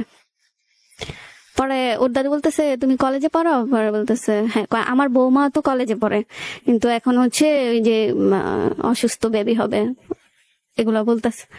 পরে ওইখান থেকে আমার বোন জানতে পারছে যে হ্যাঁ, ও আমার হাজবেন্ড, উনি বিয়ে করছে, আর আগেই বিয়ে করছে, না তাহলে বেবিটা থাকতো না, ওনারও আরেকটা বেবি। পরে ওরা দেখে চলে আসছে, ওই মেয়েটাকেও দেখছে যে ও, ওই মেয়েটা আবার জানতো যে আমি আমার হাজবেন্ডের লাইফে আছি, আমাদের এখনো ডিভোর্স হয় নাই, যাই নাই, বিয়েটা করছে। হ্যাঁ, হয়তো আমার কোনো দোষ দেখাইছে বা কিছু, আমরা তো জানি না। তো যাই নাই বিয়ে। তার মানে আপনার ওই বাচ্চাটা হচ্ছে তার দাদুর কাছে, এবং তার একটা সৎ মা আছে ওখানে, তাদের কাছে বড় হচ্ছে। হ্যাঁ, তাদের কাছে বড় হচ্ছে। তারপর হচ্ছে বাচ্চাটা দেখে চলে আসছে, তো বলছিলেন যে আবার যমুনাতে যাওয়া শুরু। ও হ্যাঁ, যমুনাতে যাওয়া শুরু করলাম। ওই দিনই গেলাম। যাওয়ার পরে তো ওই যে ছেলেটা, ওইটা আমার মাথা থেকে নাই, মানে ছিল না, যে যমুনাতে যখন যাওয়া ধরি তখন ছিল না। তো যাওয়ার পরে আমি ওই ছেলেটারই শোরুমে যখন যাই, তখন দেখলাম ওনাকে দেখলাম। দেখার পরে তো আমার তো আবার সেই যে আমার ক্লাস 7-এ থাকার মন মানসিকতা, ওই মন মানসিকতায় চলে গেছি আমি। আমার যে বিয়ে, আমার যে বেবি, এগুলো আমি আবার ভুলে গেছি সব। তো তাকে দেখে আসি 15ই ডিসেম্বর, এটা হচ্ছে 2016 সালে। 16, হ্যাঁ 16 না 15, মানে এর মধ্যেই হবে। হ্যাঁ, ডিসেম্বরের মাসটাই দেখছি, আমার এটা মনে আছে। দেখার পরে আমি হচ্ছে যে 16 তারিখ একটা সিবি, আমার একটা ফ্রেন্ডের মাধ্যমে, সিবি কি জিনিস সেটাও আমি জানতাম না, সিবি বানাই। আমি হচ্ছে তখন 10-এ পড়ি, তো আমার সিবি হয় না। তো আমার একটা ফ্রেন্ডের মাধ্যমে সিবি বানাই। বানানোর পরে আমি ওই শোরুমটাতেই নিয়ে যাই, ওনার কাছেই আমি হচ্ছে সিবিটা দিই। দেওয়ার পরে আমাকে 3 মাস পর ওইখান থেকে ডাকার পরে মানে আমি যাইতেছিলাম আমার একটা ফুফাতো বোনের বাসায় একটা অনুষ্ঠান। ওই সময় ফোন দিছে যে আপনি কি জান্নাত? বলছে হ্যাঁ। আপনি তো আমাদের শপে সিভি জমা দিয়েছেন, আপনি কি জব করতে ইচ্ছুক না কোথাও করতেছেন? আমি বলছি না, আমি করব। পরের দিন বললো যে চলে আসেন, তাহলে আপনাকে ট্রায়ালে রাখবো, তারপরে আপনার জব। তো গেলাম, জবটা নিলাম, জবটা শুরু মানে করতে থাকলাম রানিং। এর মধ্যে আমি হচ্ছে জবটা নিয়েছি মার্চের 4 তারিখে আমি জয়েন করি। তো এই কয়দিন আমি তাকে দেখি, কাজ শিখি। আর আমি কাজ পারি না কিচ্ছু, কিন্তু সে হচ্ছে একটা ম্যানেজার, ওই শোরুমের ম্যানেজার। তো সে কি করলো যে অন্য 9টা মেয়েদের তো কাজ শিখায় নাই, সে নিজ হাতে আমাকে কাজ শিখাইছে। তো কাজ শিখাইছে, আমি ভাবলাম যে সামথিং নালে তাই অন্য মেয়েরা বলতেছে, জানো তোমার তো লাগ ভালো, উনি তোমাকে কাজ শিখাইতেছে নেওয়ার জন্য। আর এমনিতে আমাদের আয়না টাইলে ফালায় রাখতো, যদি ভালো কাজ করতে পারতাম নিচে, যে কাজ করতে পারছে সেজন্য নিচে অনেকটা বাদ করে দিছে। আর তোমাকে দেখো নিজে কাজ শিখাইতেছে। তো আমি কাজ শিখলাম, সে আমাকে জবে নিল। তার যে বড় উপরে যে অফিসার, সে আমাকে বলতেছে মেয়ে কথা বলতে পারে না, আর হচ্ছে মেয়ে লম্বা ঠিক আছে কিন্তু একটু মোটা, তো আসলে হয় না, বোরকাও পড়তে পারে না, দেখা হাঁটতেই পারে না ভালো, ওকে না করে দাও। পরে বলতেছে না, ও শিখে যাবে, ওর আগ্রহ আছে, মানে উনি বলতেছে। পরে উনি আমাকে নিয়ে নিল, একদম কনফার্ম নিয়ে নিছে। তো আমি 1 মাস রানিং করে মানে মার্চটা পুরাটা করলাম। করার পরে এপ্রিলে হচ্ছে তার বার্থডে। তো আমি তো তার সামনে যাইতাম না, ভয় পাইতাম। সবাই মানে কেউ কোনো সন্দেহ করতে পারে না। কিন্তু এপ্রিলে 1 তারিখে তার বার্থডে। ও আমি যে জব করি সেটা আবার বাসা থেকে জানতো না, সবাই জানতো যে আমি স্কুলে যাই। আমি আসতাম রাতে 9টা বেজে যেত, এরকম টাইমে যাইতাম বাসায়। তো প্রথম কয়দিন জানে নাই কেউ। তো পরে 1 তারিখে তার বার্থডে, কি করা যায়? আমার একটা ফ্রেন্ডে বললাম, যে ওই ফ্রেন্ডের কাছে আমি সব শেয়ার করি, ছোটবেলাকার ফ্রেন্ড। আমি বলছি যে ওর 1 তারিখে বার্থডে, কি করা যায়? পরে বলতেছে কি আর করবি, গিফট দিবি, আমি কারে দিয়ে পাঠাবো? তো ও একটা লোক ঠিক করলো। তো ওই লোক রে দিয়ে একটা কেক, একটা সানগ্লাস, এগুলো দিয়ে পাঠাই দিলাম শোরুমের মধ্যে। তো শোরুমের মধ্যে পাঠাই দেওয়ার পরে হচ্ছে সবাই কেন জানি সবাই আমাকে সন্দেহ করছে যে কেকটা কি তুই দিছিস, তুই পাঠাইছিস, ঠিক না? আমি বলতেছি না তো, আমি এরকম কিছু করি নাই, আমি কেমনে করবো? দেখছেন আমার কোনো মানে আমি কোথাও বাহিরে যাই বা আমি কিছু চিনি নাকি? পরে হচ্ছে যাই হোক সন্ধ্যার সময় কেকটা আমরা কাটি। সবাইকে সে খাওয়াই দিছে, নর্মালি সবাইকে সে খাওয়াই দিছে, হাতে দিয়েছে। তো আমি যখন গেছি তার সামনে, তখন সে আমাকে কেকটা খাওয়াই দিতেছে। আমি যাতে ডস না দেয় সেজন্য আমি বাম হাতে তার হাতটা ধরে কেকটা খাইছি। তো ওইখান থেকে কেকটা খাই আসার পরে আমাকে একটা মেয়ে ধরে বলতেছে যে আপু দেখো, উনি কিন্তু ওই পাশের শোরুমের একটা মেয়ের সাথে রিলেশনে আছে, আর আমার মনে হচ্ছে কেন জানি তুমি ওনাকে পছন্দ করো। না, তো শুনলাম, আমার মনটাই ভেঙে গেল যে আসলে। তারপরে হচ্ছে আমি বার্থডে টার্থডে শেষ, একদিন আমি ওনাকে ফোন দিছি, মানে আমি যাব না, ইচ্ছাকৃত ভাবে যাব না। তো বলতেছে যে কেন, জান্নাত কি হয়েছে, কেন আসবে না? বলছে আমার মন ভালো নাই। কেন? পরে বলতেছে, এতটুকু বলছি যে আমার মন ভালো নেই। সে আমাকে বলতেছে যে আচ্ছা থাক, তাহলে আসা দরকার নেই, আপনি এক কাজ করেন, কালকে তো বুধবার, মঙ্গলবার দিন আমি এই কথাটা ফোন দিয়ে বলছি, কালকে তো বুধবার, তাহলে আপনি একটা জায়গার নাম বললো আমার, ওর বাসার ওখানে চলে আসেন, আমরা ফ্রেন্ড আড্ডা দেই, ভাল লাগবে আপনার। আমি অবাক হলাম, কেন আমাকে এই কথা কেন বললো? তার তো রিলেশন আছে, সে আমাকে কেন বললো? পরে আমি যাই নাই, আমি ওই টাইমটায় আমি তাকে ফোন দিছি, আমি যাই নাই। ফোন দেওয়ার পরে আমি বলছি, সবাই তাকে স্যার বলে, আমি ভাইয়া বলি। আমি বলছি ভাইয়া আপনি, আমি তো এত দূরে যাইতে পারি না, আমি একমাত্র যমুনায় আসতে পারি, তার বাহিরে আমি যাইতে পারি না। পরে বলতেছে আল্লাহ, আপনি আমাকে আগে বলবেন না, আমি আপনাকে নিয়ে আসতাম। আপনি কি আমার সাথে ফাজলামি করেন, মানে দুষ্টামি করতেছেন? বলছে আরে না, আমারও মন ভালো নাই, আপনি আসলে ভালো হইতো, আমি আড্ডা দিতাম, আর আপনি আমাকে ভয় পান, আমরা একটু ফ্রি হইতে পারতাম। পরে বলতেছে যে আচ্ছা, বলতেছে আচ্ছা তাহলে আচ্ছা পরের বুধবারে। এই ফাঁকে আমি তাকে জিজ্ঞেস করছি যে আপনার মন ভালো নাই কেন ভাই? পরে উনি আমাকে বলতে চাইলো না, ব্যাপারটা বলতে চাইলো না। তো এতদিনে আমি হচ্ছে শোরুমের উদ্বোধন না, 1 বছর পূর্তি হয়েছে। তো ওই অনুষ্ঠানের দিন আমি একদম একটা মেয়ের কাছে পুরোপুরি ধরা খেয়ে গেছি, ধরা খেয়ে যাওয়ার পরেই মেয়েটা বুঝতে পারছে যে আমি ওনাকে পছন্দ করি। পরে বলতেছে ঠিক আছে থাকো ওনার সাথে, সমস্যা নাই, ওনার যে রিলেশনটা ছিল ওটা ব্রেকআপ আছে এখন। পরে আমি তো দিলাম একটা নাচ, তাহলে তো ভালোই, কিন্তু আমার যে বিয়ে হয়েছে, বেবি আছে, এগুলা কিন্তু আমাদের শোরুমে কেউ জানে না। তো এর মধ্যে আবার বাসা থেকেও আমার একটু প্রবলেম হইতেছে, যে বুঝা ফেলাইছে যে আমি আসলে কিছু একটা করি। তারা ভাবছে যে আমি স্কুল করে পার্ট টাইম কিছু করি, কিন্তু আমার পড়ালেখা মাথায় কিচ্ছু নাই। তো এখন আমি নানু বাসায় থাকি, ছোট খালা বলতেছে না এসব চলবে না, এই বাহিরে যাওয়া টাওয়া এগুলা চলবে না। আর আমার নানু ওর কাছে যাক, ও তো কিছু চিনে না, ওর মনটা তো ভালো থাকবে, সারাদিন গম্ভীর হয়ে বসে থাকে। তো নানির সাপোর্টে আমি জবটা আরো 2 মাস করতে পারছি। 2 মাস মানে 2 মাস আগে তো উনিও জেনে গেছে যে আমি আসলে তাকে ভালোবাসি, তো সেও আমাকে ভালোবাসে এখন। তো সে আমার কাছে একদিন মানে রোজা চলে আসতেছে, তখন আমি কি করলাম যে জবটা ছেড়ে দিলাম। এটা কত সালের কথা বলছেন? এটা 16 কথা বলছেন? 16 লাস্টে। আচ্ছা, তারপর? তো 16 না, সরি 17। আচ্ছা, ঠিক আছে। তারপর আমি জবটা ছেড়ে দিলাম, ছাড়তেই হয়েছে জবটা। হ্যাঁ, কিন্তু আমি জবটা ছাড়তে চাই না, মানে ছাড়তেই হবে, আমার পরীক্ষা দিতে হবে। আমি তো পড়ালেখা কিচ্ছু করি না, আমি কি পরীক্ষা দিব? টেস্ট পরীক্ষা দিছি, টেস্ট পরীক্ষা দেওয়ার পরে আমি 6 সাবজেক্টে ফেল। আমি কিছু পড়ি নাই, আমি কি লিখবো? 6 সাবজেক্টে ফেল করার পরে যাই হোক, সবাই ভাবছে কি যে ওই যে আমার যে দিনগুলা গেল ওগুলার চাপে আমি আসলে পারতাছি না। তো আমাকে আবার ফাইনাল দেওয়ার জন্য ওরা করে দিছে। আমি ফাইনাল পরীক্ষা দেই নাই, তখন আমাকে চাকরি থেকে ছাড়াই আনছে। তো ফাইনাল পরীক্ষা আমি দেই নাই। আমি যখন পরীক্ষার টাইম, তখন আমি ওই মানে আমার বাসার রাস্তা দিয়ে আমার স্কুলে যাইতে হয়, ওই দিক দিয়ে আবার এই ঘুরে আবার যমুনায়ও আসা যায়। তো আমি সবাইকে দেখে ওই দিক দিয়ে আমি বাসা থেকে একটা অটো ঠিক করে দিছে যে আমাকে প্রতিদিন দিয়ে আসবে। হ্যাঁ, আর আসার টাইমে আমি আমাদের এখানকার লোকদের সাথে চলে আসবো। তো আমার ফাইনাল পরীক্ষার সিট পড়ছিল মানে এয়ারপোর্টের দিকে। ওখান থেকে তো যমুনে আসতে অনেক সহজ, একটু বাসে ওঠাও শিখছি জব করে।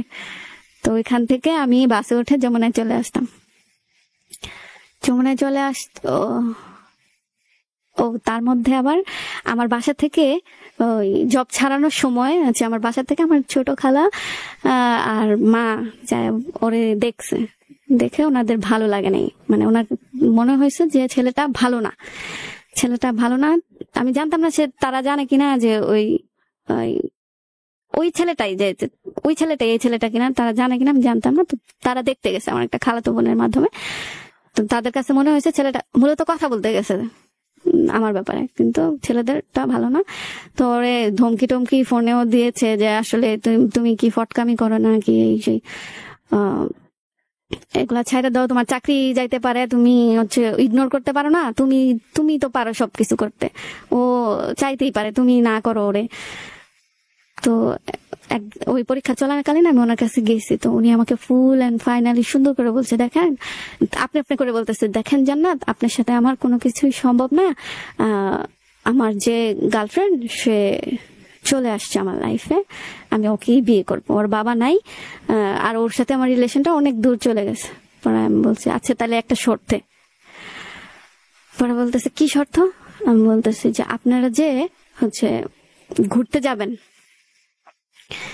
ওনারা যে আবার ঘুরতে যাবে সেটা আমাকে আগেই বলছে, তো আমাকে নিয়ে যাবেন। আমি ঢাকার বাইরে কখনো কোথাও দূরে যাই নাই, নিয়ে যাবেন। হ্যাঁ, যে কদিন থাকেন আমাকে নিয়ে যাবেন। মানে অনেক ফোর্স করার পর আর উনিও ভয় পাইছে যে বাসা থেকে ঝামেলা করতেছে, আবার ওনার রিলেশনটাও ঠিক হয়ে গেছে। তো উনি রাজি হয়ে গেছে যে আচ্ছা জান্নাত আপনাকে আমি নিয়ে যাব, আপনি চলেন। এক্স্যাক্টলি এই জায়গাটা একটু আমি জানতে চাই, মানে আপনি কি বললেন ওনাকে কি কন্ডিশন দিয়েছেন? ওনারা ঘুরতে যাবে ঢাকার বাইরে, কক্সবাজার। ওনারা বলতে কারা? উনি ওনার কলিগরা ঘুরতে যাবে বাইরে। হ্যাঁ হ্যাঁ। আচ্ছা, সেখানে আপনি ওদের সাথে যাবেন? হ্যাঁ যাবো। এইটা কেন বলেছেন? বেসিক্যালি ওনাকে ভুলে যাব সেজন্য। ওনাকে ভুলে যাওয়ার জন্য? হ্যাঁ। আবার ওনার সাথে আপনি ঢাকার বাইরে যেতে যাচ্ছেন? হ্যাঁ। ওকে। আমি কেন ওই মুহূর্তে এই ডিসিশনটা নিছি আমি জানি না। ওকে। তো আমি বলছি আচ্ছা যাবো। পরে বলতেছে তাহলে আমার কাছে কিন্তু টাকা নাই যে আপনার খরচ বহন করব, আমাকে এটাও সে বলে দিছে। আর বলছে যে ওই কক্সবাজার থেকে আইসা যে আমরা গাড়িতে নামবো, দুজন তো দুই দিকে যাব, আপনি আমার ফোন নাম্বার ভুলে যাবেন, আমি আপনার জন্য আমার সিমটাই চেঞ্জ করে ফেলবো। হ্যাঁ, আর আমি ওইখানে থাকাকালীন, জব করাকালীন আমি একটা ফোন কিনে নিয়েছিলাম, ফোন ছিল না আমার। আমি বলছি আচ্ছা আমি রাজি। তো এখন যে ঘুরতে যাওয়ার ডেটটা আসছে, 1 সপ্তাহ আগে সে আমাকে বলতেছিল যে আসলে আমি অনেক কথা বলতেছি না, কারণ উনি এখন বিবাহিত। হ্যাঁ হ্যাঁ, বলেন, ওনার নাম বাদ দিয়ে আপনি বাকি সবকিছুই বলতে পারেন। উনি তো মানে বুঝে যাবে হয়তো। উনি বুঝলে তো সমস্যা নাই, মানে উনি না, ওনার ওয়াইফ হয়তো বুঝে যাবে যদি আমি ডিটেলস সব, আপনি যতটুকু সম্ভব আমাদের, আমি যতটুকু আমার সাবজেক্ট আমি অতটুকুই বলতেছি। তো উনি আমাকে বলতেছিল যে আমার তো বাবা অসুস্থ আর হচ্ছে আমার কিছু টাকা লাগবে। সে আমাকে বলতেছিল ফোন করে যে আমরা যে ঘুরতে যাব তার 1 সপ্তাহ আগে আমার কিছু টাকা লাগবে, জান্নাত আপনি আমাকে একটু যদি পারেন আমাকে হেল্প করে দেন। তো আমি বলছি কত টাকা লাগবে? সে বলছে যে 6,000 লাগবে। আমি এতই তার প্রেমে পাগল মানে হয়ে গেছি, 6,000 বলছে, আমি 1,000 বাড়াই দিই। তো আচ্ছা 1,000 টাকা বাড়াই। আমি বলছি আচ্ছা কোনো সমস্যা নাই, কবে দিতে হবে বলেন, আমি দিচ্ছি আপনাকে। তারপরে উনি একটা ডেট দিল, উনি আমাকে সন্ধ্যায় ফোন করছে, 9টায় ওনাকে টাকাটা দিতে হবে। হ্যাঁ, পরে আমি বলছি আচ্ছা সমস্যা নেই দিয়ে দিব। পরে উনি বলতেছে তাহলে এই যে যেই নাম্বারে আপনাকে ফোন দিছি ওটাই আমার বিকাশ নাম্বার। আমি বিকাশে দিব না তো, আমি আইসা আপনার হাতে হাতে দেব। তো আমি যমুনায় চলে আসলাম 9টা বাজে, আইসা ওনার হাতে টাকাটা দিলাম। দেওয়ার পরে হচ্ছে চলে আসলাম। ওনার কি বিপদ হয়েছে, বিপদটা আমি পরে জানতে পারছি। মানে সে হচ্ছে যে মেয়েটাকে বিয়ে করবে, ওই মেয়েটা আবার কি করছে, বাসা থেকে পালায় আসছে। ওই মেয়ের বিয়ে ঠিক করছে, পালায় আসছে। এখন ওই মেয়েটাকে সে এই মুহূর্তে বিয়ে করতে পারবে না, তার কিছুদিন সময় লাগবে। তো এই সময়টা তো মেয়েটাকে তার রাখতে হবে, তো একটা বাসা ভাড়া করতে হলে তো টাকা লাগে, সেই টাকাটা ওনার কাছে নাই। সেজন্য সে আমার কাছ থেকে ওই টাকাটা নিচ্ছে। তারপর দিলাম, ওনার যা করার করছে। তারপরে হচ্ছে ওই কক্সবাজার যাওয়ার ডেটটা চলে আসছে। কক্সবাজার যাওয়ার ডেট চলে আসছে, আমি সবকিছু অ্যারেঞ্জ করছি। বাসা থেকে বলছি যে হচ্ছে কেউ জানে কেউ জানে না, নানু বাসা থেকে যাইতে পারবো না, দেখা নানু বাসা থেকে ইম্পসিবল যাওয়া। সেজন্য আমি আমার বাসায় চলে আসছি। আর আমার বাসার লোকজন এরকম টাইপের, বাবিরে নিয়ে ব্যস্ত, মেজুবুনরে নিয়ে ব্যস্ত, ভাই তো একটা বিদেশে থাকে, আর আমার বাবা তো মসজিদেই থাকে, বাসায় খুব কম থাকে। আমার মারে যেটা বং বং বুঝাইতাম বুঝতো। কেন বুঝতো? ওই যে আগের যে এর জন্য। আমি বলছি আমার বন্ধুদের সাথে হচ্ছে বান্ধবীর বিয়েতে যাচ্ছে, বেশি দূর না, এই যে কি বলে গাজীপুরের দিকে।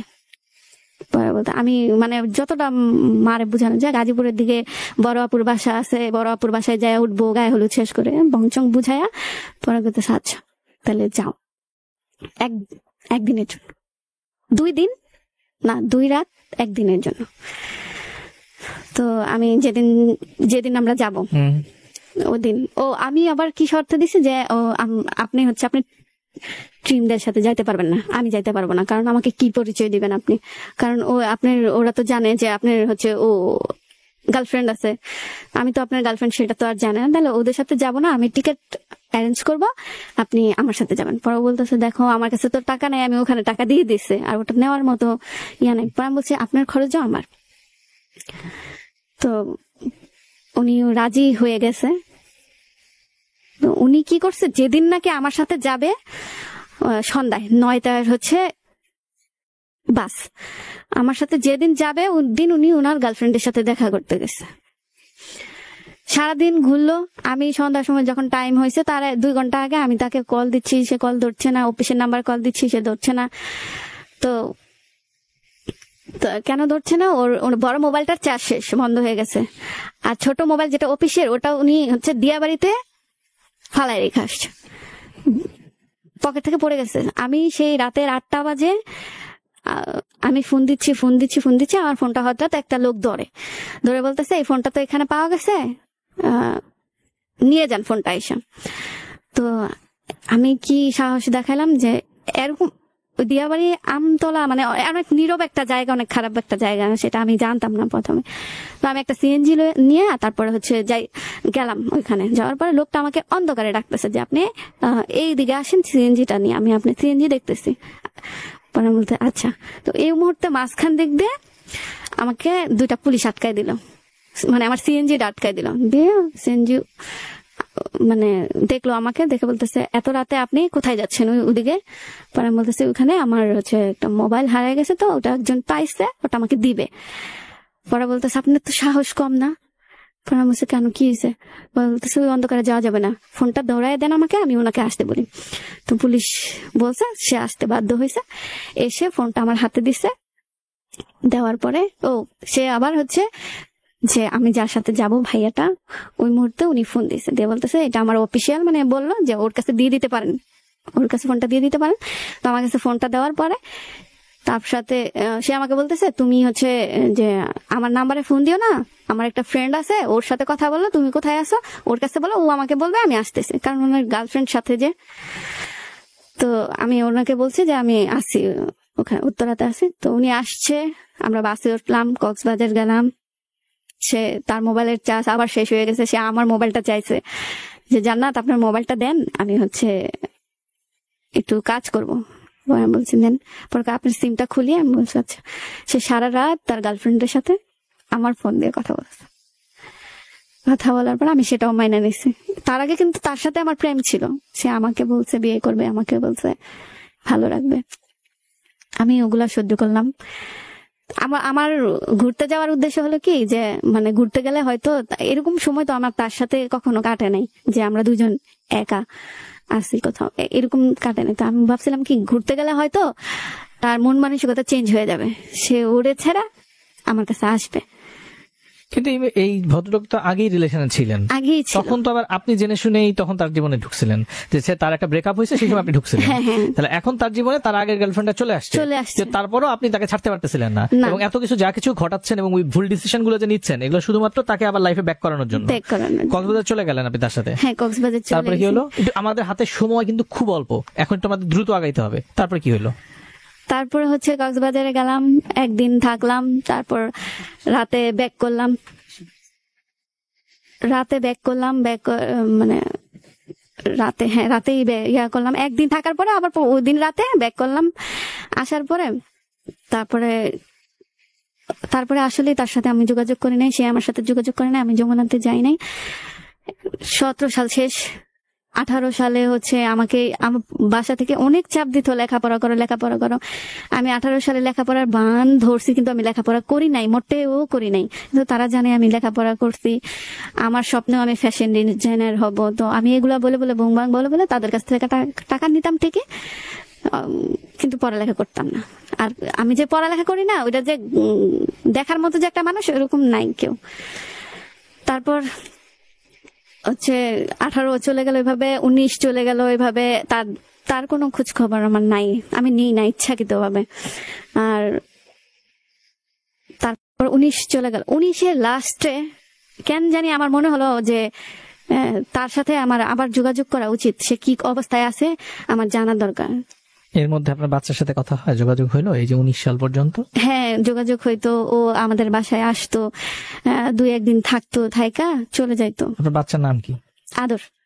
রাবিয়া বুশরি আদর। আচ্ছা। আর ওই বাসা থেকে নাম রাখছে তানিশা। আচ্ছা। আমার বাচ্চার সাথে আমার যোগাযোগ হইতো, কিন্তু মানে অত বেশি ভালো যে একটা সম্পর্ক। ও আমার সন্তান, আমি ওর মা। ওর মাঝে মাঝে আমার কাছে আসতে হবে, ও ভাই বানিয়েছে যে মাঝে মাঝে থাকতে হবে, বেড়াইতে হবে নানু বাসায়, এটাই। মানে আপনার প্রতি তার ওই রকম আন্তরিকতাটা কি নাই? ভালোবাসে আমাকে। ভালোবাসে? আপনি ভালোবাসেন আপনার সন্তানকে? হ্যাঁ। তাহলে আপনি সন্তানকে যখন ভালোবাসেন একজন মা হয়ে, তাহলে আপনি যে মাঝখানে আবার আরেকজন মানুষের সাথে যে চলার চেষ্টা করছেন, ওইটা কোন জায়গা থেকে? এটা আসলে রাগ জিদ, তারপরে হচ্ছে আমার মনে হইতো যে আমার ভালো থাকতে হবে। আমার শুরু থেকে আমার ভালো থাকা হয় নাই, আমি ভালো থাকি নাই। আমার ভালো থাকতে হবে, কাউকে নিয়ে ভালো থাকতে হবে। কারণ আর ফ্যামিলির সাথে যে থাকি, ওর শুধু নেগেটিভ মাইন্ড, কোনো কিছুতে ভালো মাইন্ড নাই। মানে তাদের দিক থেকে তারা ঠিক আছে, কিন্তু তারপরেও আমাকে তাদের বুঝতে হবে যে আমার লাইফে এরকম হয়ে গেছে, তাহলে আমার একটা সাপোর্ট দরকার। আমাদের হাতে যেহেতু আর 20 মিনিট আছে, আমরা আগায় যাই। তারপরে 2019 সালে আপনার হঠাৎ করে মনে হলো তার সাথে আপনার যোগাযোগ করা দরকার। তারপরে কি বললেন? তারপরে যোগাযোগ করলাম। তখন সে যে বিবাহিত আমাকে বলে নাই, সে বিবাহিত। তো তার সাথে আবার সম্পর্ক রানিং, সে আমাকে বিয়ে করবে, আবার সেই স্বপ্ন দেখাইছে যে আমাকে বিয়ে করবে। তো 20-এর লাস্ট, 19-এর লাস্ট তো শেষ, স্বপ্ন দেখাইছে, ঘোরাফেরা, খাওয়া দাওয়া, এগুলাই। আপনি মানে সে বিবাহিত বলে নাই বলতে, মানে 19 সালে যখন আপনি আবার তার সাথে যোগাযোগ করছেন, এর মধ্যে যে সে বিয়ে করছে এটা বলে না বলে নাই। সে বুঝাইতে চাইছে তোমাকেই আমি খুঁজতেছিলাম, কই ছিলা এতদিন। আর ওর গার্লফ্রেন্ডের কথা যখন জিজ্ঞেস করতেন? না, আমি জিজ্ঞেস করিনি। ও জিজ্ঞেস করি না করার মধ্যে কারণ আছে, আমি যখন যমুনায় গেছি, আমার যখন কলিগ ছিল, ওই কলিগ আমাকে একটা গল্প শোনাইছে যে ওই মেয়ে তো অন্য ছেলের সাথে চলে গেছিল। তো আমি তো ভাবছি চলেই গেছে, এর মধ্যে যে কিন্তু ছিল আমি জানি না। তো ওই ঘোরাফেরা, খাওয়া দাওয়া। তো 20-এ যায় হচ্ছে তারই আপন ফ্রেন্ড আমাকে ছবি দিছে তাদের বিয়ে। আমি তো ছবি দেখে মাথা খারাপ হয়ে গেছে। যে তারপরে তাকে প্রশ্ন করলাম, পরে বলতেছে যে দেখো আমি একটা বিয়ে করছি, ঠিক আছে, কিন্তু আমি তোমাকেও বিয়ে করবো। আমাকেও বিয়ে করবে বলছে। তো আমি এই জিনিসটা মানতে পারি না। মানে আমি হচ্ছে মানে কান্নাকাটি, মানে যেগুলা করে আর কি, ওগুলা শুরু করলাম। তো আমার এখন আবার মাথার মধ্যে বুঝ চাপলো যে আমার তাকে দেখাই দিতে হবে, আমি জব করব, তার ছোট ভাইয়ের সাথে রিলেশন করবো। তার ছোট ভাই তার ছোট ভাই একটা শপে জব করে, তার অপোজিটে আমি জব নিয়েছি। মানে আমার ওই যে শুরুতে যে কোম্পানিতে জব করছি সেও করছে, সেইটাতে আমি আবার জয়েন করছি। সে অন্য কোম্পানিতে একটা ভালো লেভেলে চলে গেছে।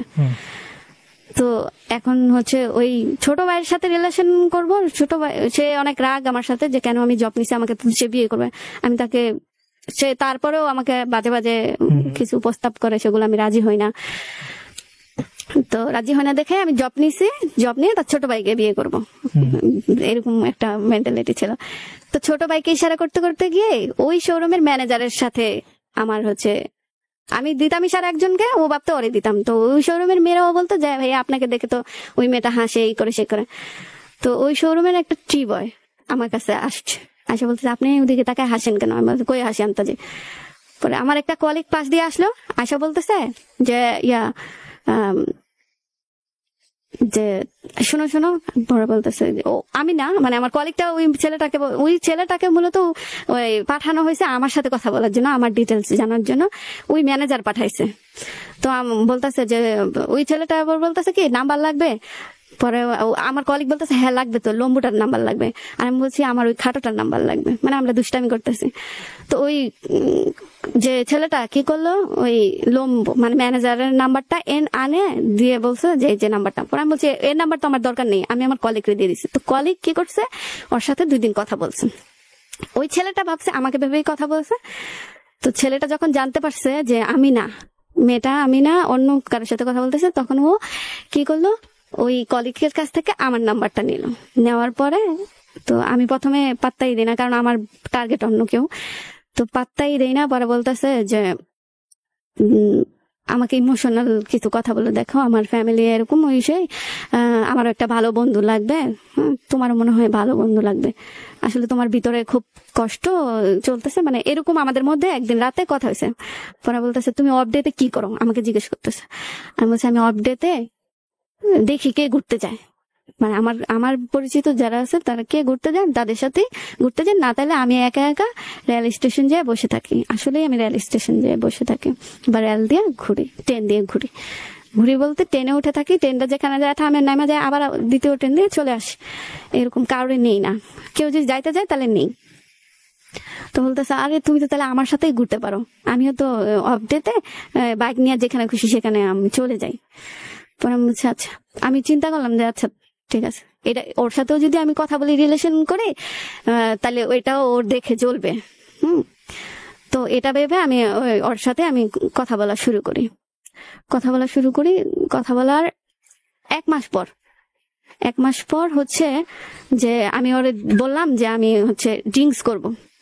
ও আমাকে বলছে কেন করবা? আমি বলছি ড্রিঙ্কস করে আমার যে বয়ফ্রেন্ডটা আছে ওরে আমি ইচ্ছা মতো বকবো, আমি ওরে বকতে পারি না, কখনো বোকা দিই না, কখনো খারাপও বলি না। পরে আচ্ছা তাহলে তোমাকে আমি খাওয়াবো।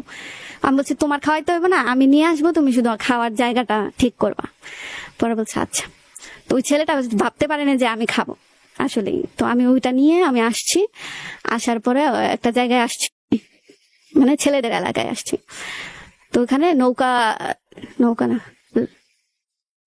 নৌকার মতো একটা বড় কিছু আছে, ওটা ও নিতে চাই নাই, জোর করে আমি নেওয়াইছি। নেওয়ার পরে আমি ওইখানে হচ্ছে আমি খাইছি। খাওয়ার পরে আমি কান্না করতেছি আর আমার ফোনটা খুঁজতেছি।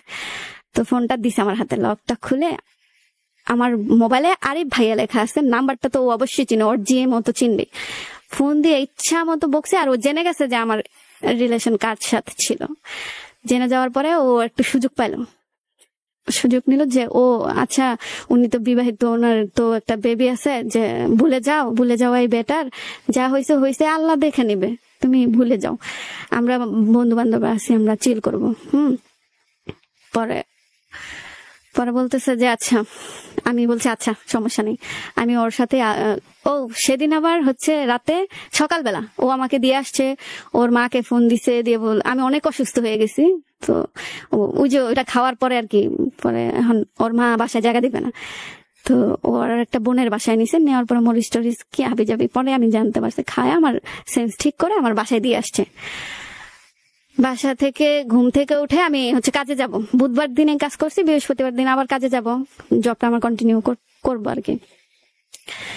তো কাজে যাব, আমি হচ্ছে ওয়াশরুম থেকে এসে আয়নায় দেখি যে আমার হচ্ছে শরীরে স্পট আছে। আমি সাথে সাথে ওকে ফোন দিলাম যে এটা কি, পরে আসলে এটা আসলে তুমি যেটা মিন করতেছো সেটা না, মানে বংচং আমার বুঝাইলাম। আমি বলছি আচ্ছা থাক, তখন আমার কোনো জ্ঞান বা বুঝতেও ইচ্ছা করে না, মানে সহজভাবে বুঝতে ইচ্ছা করে না কোনো কিছু। আমি বলছি আচ্ছা যা হয়েছে হয়েছে, আমারই দোষ ছিল, আমি আমারই দোষ মনে করে নিয়েছি। তো তারপরে ওর সাথে আমি আবার কথা বলি, তারপরেও আমি ওর সাথে আবারও কথা বলা শুরু করি, বাদ দেই না যে আসলে ওর সাথে কথা বললে বিপদে পড়ে যাবো বা কিছু একটা। কথা বলি, তো ওর সাথে আমার খালাতো বোনের পরিচয় করাই দিই। তারপরে হচ্ছে আমরা আবার ঘুরতে যাওয়ার ডিসিশন নেই, ওটা হচ্ছে টিম একটা, সবাই মিলে তো সাজেক যাব। তো ওরে বলার পর, ওরে নেওয়ার কোনো কথা না, কিন্তু ও শোনার পরে পাগলামি করতেছে, না আমাকে নিয়ে যাও, আমি যাবো, আমি কার সাথে যাব, তোমার সাথে যাব, তোমার একটা ব্যাগ টানার জন্য তো মানুষ লাগে, এই সেই ওগুলো বলতেছে। পরে আমি বললাম আমার বোনের সাথে কথা বলতেছে নিয়ে আনে, তো নিয়ে নিলাম, ঘুরতে গেলাম। মানে ওইখানে যায় আমার এত টেক কেয়ার করছে সে আমার বয়ফ্রেন্ড হওয়ার, মানে আমার লাইফ পার্টনার হওয়ার যোগ্য। এর মধ্যে সে আমার প্রেমের হিস্টোরি তো জানছেই, তারপরে আবার জেনে গেছে যে আমার একটা বিয়ে হয়েছে, আমার একটা বেবিও আছে। বেবিটার বয়স এখন, এটা কিন্তু আমি যে কথা বলতেছি সেটা হচ্ছে 21 মার্চের কাহিনী। তো তার সাথে আমার ডিসেম্বর থেকে কথা হইতো, আর ডিসেম্বর থেকে কথা হইতো, ফেব্রুয়ারিতে তাকে নিয়ে ঘুরতে যাওয়ার ডিসিশন হয়ে গেল। একা না, আমার খালাতো বোন আরো তার বন্ধু বান্ধব এরা। তো আমি অফিস থেকে ছুটি নিয়ে নিই 4 দিনের, উনিও নেওয়ার পরে আমরা যাই। উনি কিন্তু জেনে গেছে আমার 8 বছর, আমার যে বেবিটা বয়স এখন 8 বছর, তো উনি এটাও জানে, তার কোনো সমস্যা নেই। সে ওখানে যেয়ে আমার অনেক টেক কেয়ার করার পরে যেদিন আমরা টাকা ব্যাক করব সেদিন সে আমাকে বলে যে সে আমাকে বিয়ে করতে চায়। আমি বলছি আচ্ছা, আমি কিন্তু মোটেও বিয়ে টিয়ে রাজি না, যতদিন আমি এখানে জব করবো তুমি আসো, তারপরে আমি তো বাসায় যাবো। বাসায় চলে গেলে আমি বাসার আয়ত্তে, আমার ফ্যামিলি, আমার ছোট খালা, বিশেষ করে আমার ছোট খালা যা বলবে আমি তাই শুনবো, কয়দিন আর জবটা করবোই। তো আমি বলছি আচ্ছা হ্যাঁ রাজি, এই সেই বলে আমি চলে আসছি। তার সাথে কন্টিনিউ কথা, সে আমাকে প্রতিদিন, রিলেশন হওয়ার আগেও প্রতিদিন আমার বাসায় দিয়ে আসতো, আমার ব্যাগটা তার হাতে থাকতো, আবার আমার বাসা থেকে আমাকে সে নিয়ে আসতো, যমুনাতে নিয়ে আসতো। তো তার জন্য আমার সত্যি তখন কোনো ফিলিংস ছিল না যে বিয়ে করবো। সে আমার থেকে 1 বছরের ছোট, তো আমার এরকম কোনো ইচ্ছাই ছিল না। সবসময় সে তার ফ্যামিলির কথা বলতো যে আমার মা তোমার মতন, কিন্তু তুমি তো তোমার ও তো নিয়ে গেছে, আর আমার মা আমাকে দেয়নি, কিন্তু কুত্তা বিড়ালের মতো আমাকে হচ্ছে সে মানুষ করছে, মানুষের কাছে দিয়ে সে বিদেশে গেছে, সে আমি রাস্তায় রুটি খাইছি টুকায়া, এই সেই এগুলো বলতেছে যে আমি পড়াশোনা করছি, আমি আজকে এই জায়গায় আমার নানুর কারণে, বুঝছো? মানে অনেক ইমোশনাল কথা বলতো, কান্নাকাটি করতো। তো একসময় যখন মার্চে ওর একটা ফ্রেন্ড বিয়ে করছে, এইভাবেই যেভাবে আমাকে ও প্রস্তাব দিছে ওইভাবে, মানে ফ্যামিলিকে না জানায়, দুই ফ্যামিলি জানে না, বিয়ে করে থাকবে। ওই ছেলের বড় ভাই যখন বিয়ে করবে তখন হচ্ছে ওই মেয়েটাকে নিবে। তো এটা বলে ওরা বিয়ে করছে। ওদের বিয়ের 2 মাস পরে সে আমাকে চাপ দিচ্ছে, চলো আমরাও ওইভাবে বিয়ে করি, ওরা তো সুখী আছে, তো আমরাও চলো বিয়ে করি। এর মাঝখানে হচ্ছে রোজার ঈদের আগে আমার বাসা থেকে বিয়ে ঠিক করছে। এখন চাকরি বাকরি ছেড়ে দেবো সবকিছু, বাসা থেকে বিয়ে ঠিক করছে, আমি রাজি। আমার বাবা হুজুরের সাথে আমার বিয়ে ঠিক করছে। তো আমিও চাইতাম যে আমি হচ্ছে যে হয় একেবারে ভালো হয়ে যাব, ভালোভাবে আমার জীবনটা কাটবে কারোর সাথে, না হয় এই যেভাবেই যাবে। তো আমার বাবা যখন আমার বিয়ে ঠিক করছে একটা হুজুরের সাথে, আমি রাজি হয়ে গেছি। আমার বাবা হুজুর, সেও তো আমার হুজুরের সাথে দিতে চেষ্টা করবে। তো আমি রাজি হয়ে গেছি বিয়েতে, তাকে জানাইছি। জানানোর পরে বলতেছে, সে তো কান্নাকাটি, আমার বোন আমার খালাতো বোনের পায়ে ধরে, আমার পায়ে ধরে, যে দেখেন তাহলে আমার জীবনটা কেমনে কাটবো, আমি তো ওরে অনেক ভালোবাসা ফেলাইছি, আমার জীবনটা অনেক কষ্টের, আমরা গরিব, হ্যাঁ, ও আপনারা যদি একটু ঠাঁই দেন আমাকে, তাহলে আমি থাকবো আপনাদের কাছে সারা জীবন। তো আমার বোন বলতেছে, এইসব কথায় কান দিস না, এইসব ইমোশনাল কথা অনেক বলবে, সমস্যা নাই। পরে হচ্ছে আমিও পাত্তা দেই নাই। তো আমি জবটা ছেড়ে দিব, আমার 1 মাস আগে জানাইতে হবে, আমি জানাই দিছি। পরে আমাকে বলতেছে, প্লিজ ছাইরো না। তো আমার মনের ভিতরে কেন জানি মানে এত ভালোবাসতো, আমি শোরুমের পানি খাইতে পারতাম না। সে বাসা থেকে ফোটানো পানি আমার জন্য নিয়ে আসতো।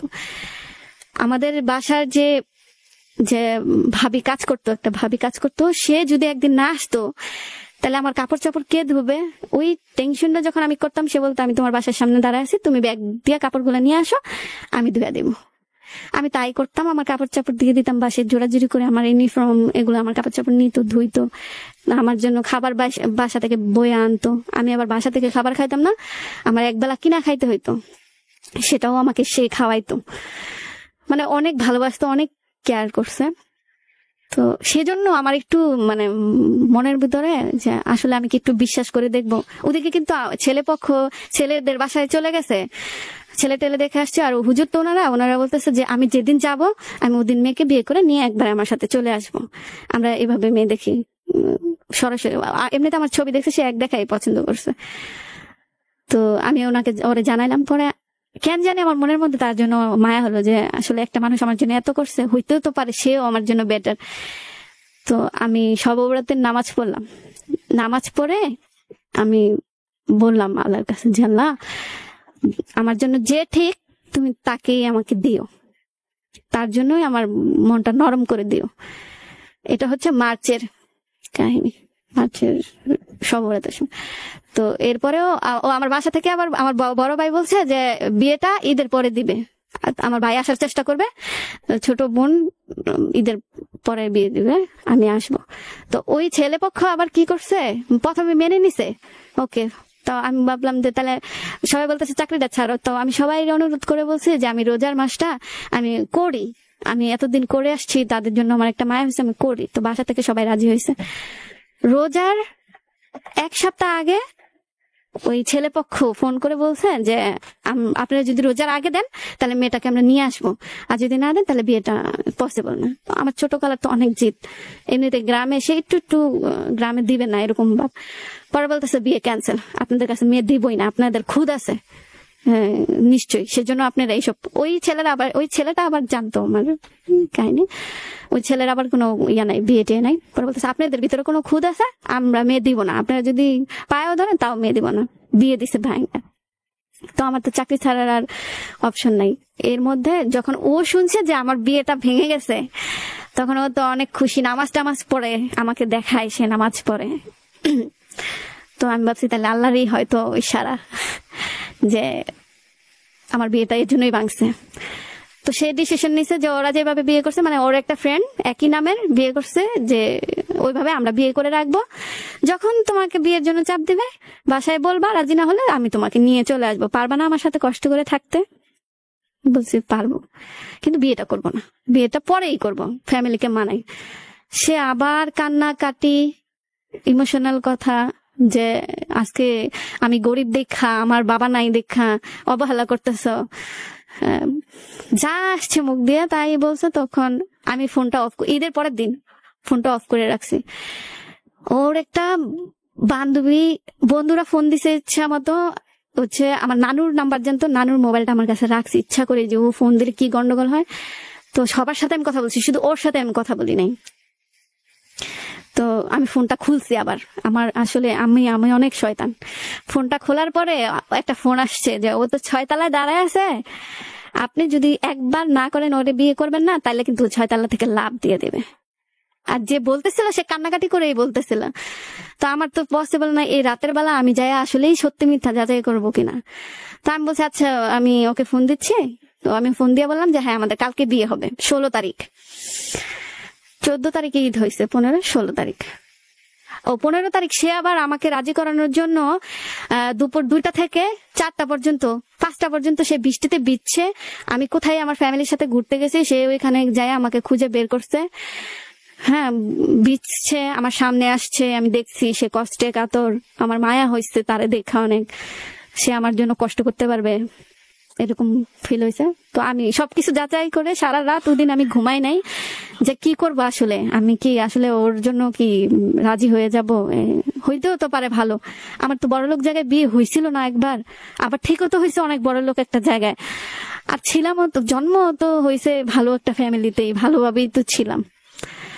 তো আচ্ছা তাহলে ও গরিব তো কি হয়েছে, আমি ওকে বিয়ে করেই ফেলি। তো রাজি হয়েছে। ওই সময় আমার মেয়ে আবার আমার কাছে, ওর ডেটও 16 তারিখে, ওকে দিয়ে আসতে হবে, ওর দাদু ফোন দিচ্ছে ওর দিয়ে যাও। তো সকালবেলা আমি ওকে দিয়ে আসলাম, আমার মেয়েকে দিয়ে আসলাম, আমার মেয়ের সাথেও দেখা করছে, ছবি তুলছে, সবকিছু করছে। তো আমার মেয়েকে দিয়ে আসার সময় রাস্তায় ওর একটা বন্ধু বিয়ের শাড়ি এগুলা নিয়ে আমার জন্য ওয়েট করতেছে। সবাই জানে আমি আমার মেয়েকে দিয়ে আসতে যেতেছি, হয়তো মেয়ের সাথে একটা রেস্টুরেন্টে বসবো, খাবো, একটু দেরি হবে, কেউ আমাকে ফোনও দেয় না বা কিছু না। এমনি তো আমি বাসায় দেরি করে গেলেও আমাকে ফোন দিবে না, বাসায় যাওয়ার পরে ধরবে। তার সাথে কাজে আমি ভাবছিলাম যে সেদিন বিয়েটা হবে না, সে আমাকে ঘুরে টুরে বাসায় দিয়ে যাবে। আমি তারে অনেকবার রিক্সায় তার হাতটা ধরে আমি বলছি যে দেখো আমার জীবনে একটা অ্যাক্সিডেন্ট আছে, আর তুমি তোমার মা তোমাকে কুত্তার মতো মানুষ করুক, কিন্তু তুমি তোমার মার একটা মাত্র ছেলে, তোমার মার জীবনটাও কিন্তু অনেক কষ্টের, ওর বাবা নাই, ও ছিল একাই, ওরেই মানুষ করছে। অনেক কিছু বুঝালাম, সে আমি কি কান্না করি তার থেকে বেশি সে কান্না করে, যে না না তুমি থাকলে আমার জীবনটা অনেক সুন্দর হবে, অনেক সুন্দর হবে, তুমি যদি না থাকো তাহলে আমার জীবনটা শেষ হয়ে যাবে, আমি বাঁচবই না হয়তো। সে আমাকে এগুলো বললো। পরে কাজে অফিসে গেলাম, যাওয়ার পরে বিয়ে হলো। তার একটা ফ্রেন্ড ওখানে বসেছিল, কাজে অনেক কিছু জিজ্ঞেস করবে বলে উনি ওখানে বসেছিল, স্থানীয় তো। আর কাজে অফিসটা আমি চিনি না, ওরা কিভাবে নিয়ে গেছে আমি জানি না। তো সেই স্থানীয় সে বসে ছিল, 2-3টা ছেলে ছিল, একটা মেয়ে ছিল, আমার পক্ষ থেকে কেউ ছিল না। তো কাজী যাতে বেশি কিছু না জিজ্ঞেস করতে পারে সেজন্য সে কাজীর কাছে বসে রয়েছে, একদম কাজীর কাছে। আমি গেলাম ওইখানে, সাইন টাইন করলাম সবকিছু। ওর পাশ থেকে ওর ফ্রেন্ডরা ভিডিও করছে, মানে আমাকে ফাঁসানোর জন্য, যে আমি বিয়ে যাতে কখনো অস্বীকার না করতে পারি, সেজন্য ভিডিও টিডিও করছে। করার পরে বিয়ে শেষ হয়েছে, হওয়ার পরে ও আমাকে আমার বাসায় দিয়ে গেছে, ওর বাসায়। এপ্রিলের 16 তারিখ আমাদের বিয়ে হয়েছে। বিয়ে হওয়ার পরে ভালোই যাইতেছিল, জবটা আমার ছেড়ে দেওয়ার কথা, এখন ছেড়ে দিয়ে কি করব, হ্যাঁ ছাড়ি না, জবটাও করতেছি, সবকিছুই ঠিকঠাক চলতেছিল।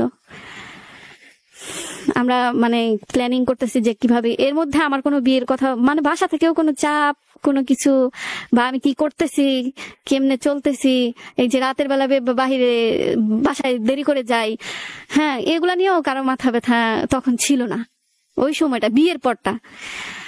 তো বুধবারে আমি বুধবারেও বাসায় থাকতাম না, আমি বাসায় মোটেও থাকতাম না। শুধু এটা একটু নোটিস করছে আমার নানু একদিন আমাকে ডাইকা, বিয়ের পরে, বিয়ের 1 মাস পরে আমাকে ডাইকা নিয়ে বলতেছে, তুই কি কারোর পছন্দ করস? আমি বলছি যে না, আমি একটু বলে দেখি যে কি হয়, আমি তো জানাই নেই আমার ফ্যামিলিতে, না জানাই আমি এত বড় একটা কাজ করে ফেলছি। এমন তো হইতে পারতো যে আমার ফ্যামিলি রাজিও হইতে পারতো। তো আমি আমার নানুকে বলছি, নানু একটা ছেলে আমাকে পছন্দ করেন, যদি বলে আমি পছন্দ করি তাহলে আমাকে চাকরিটা কোনো মতেই করতে দিবে না। তো আমি বলছি, নানু একটা ছেলে আমাকে পছন্দ করেন।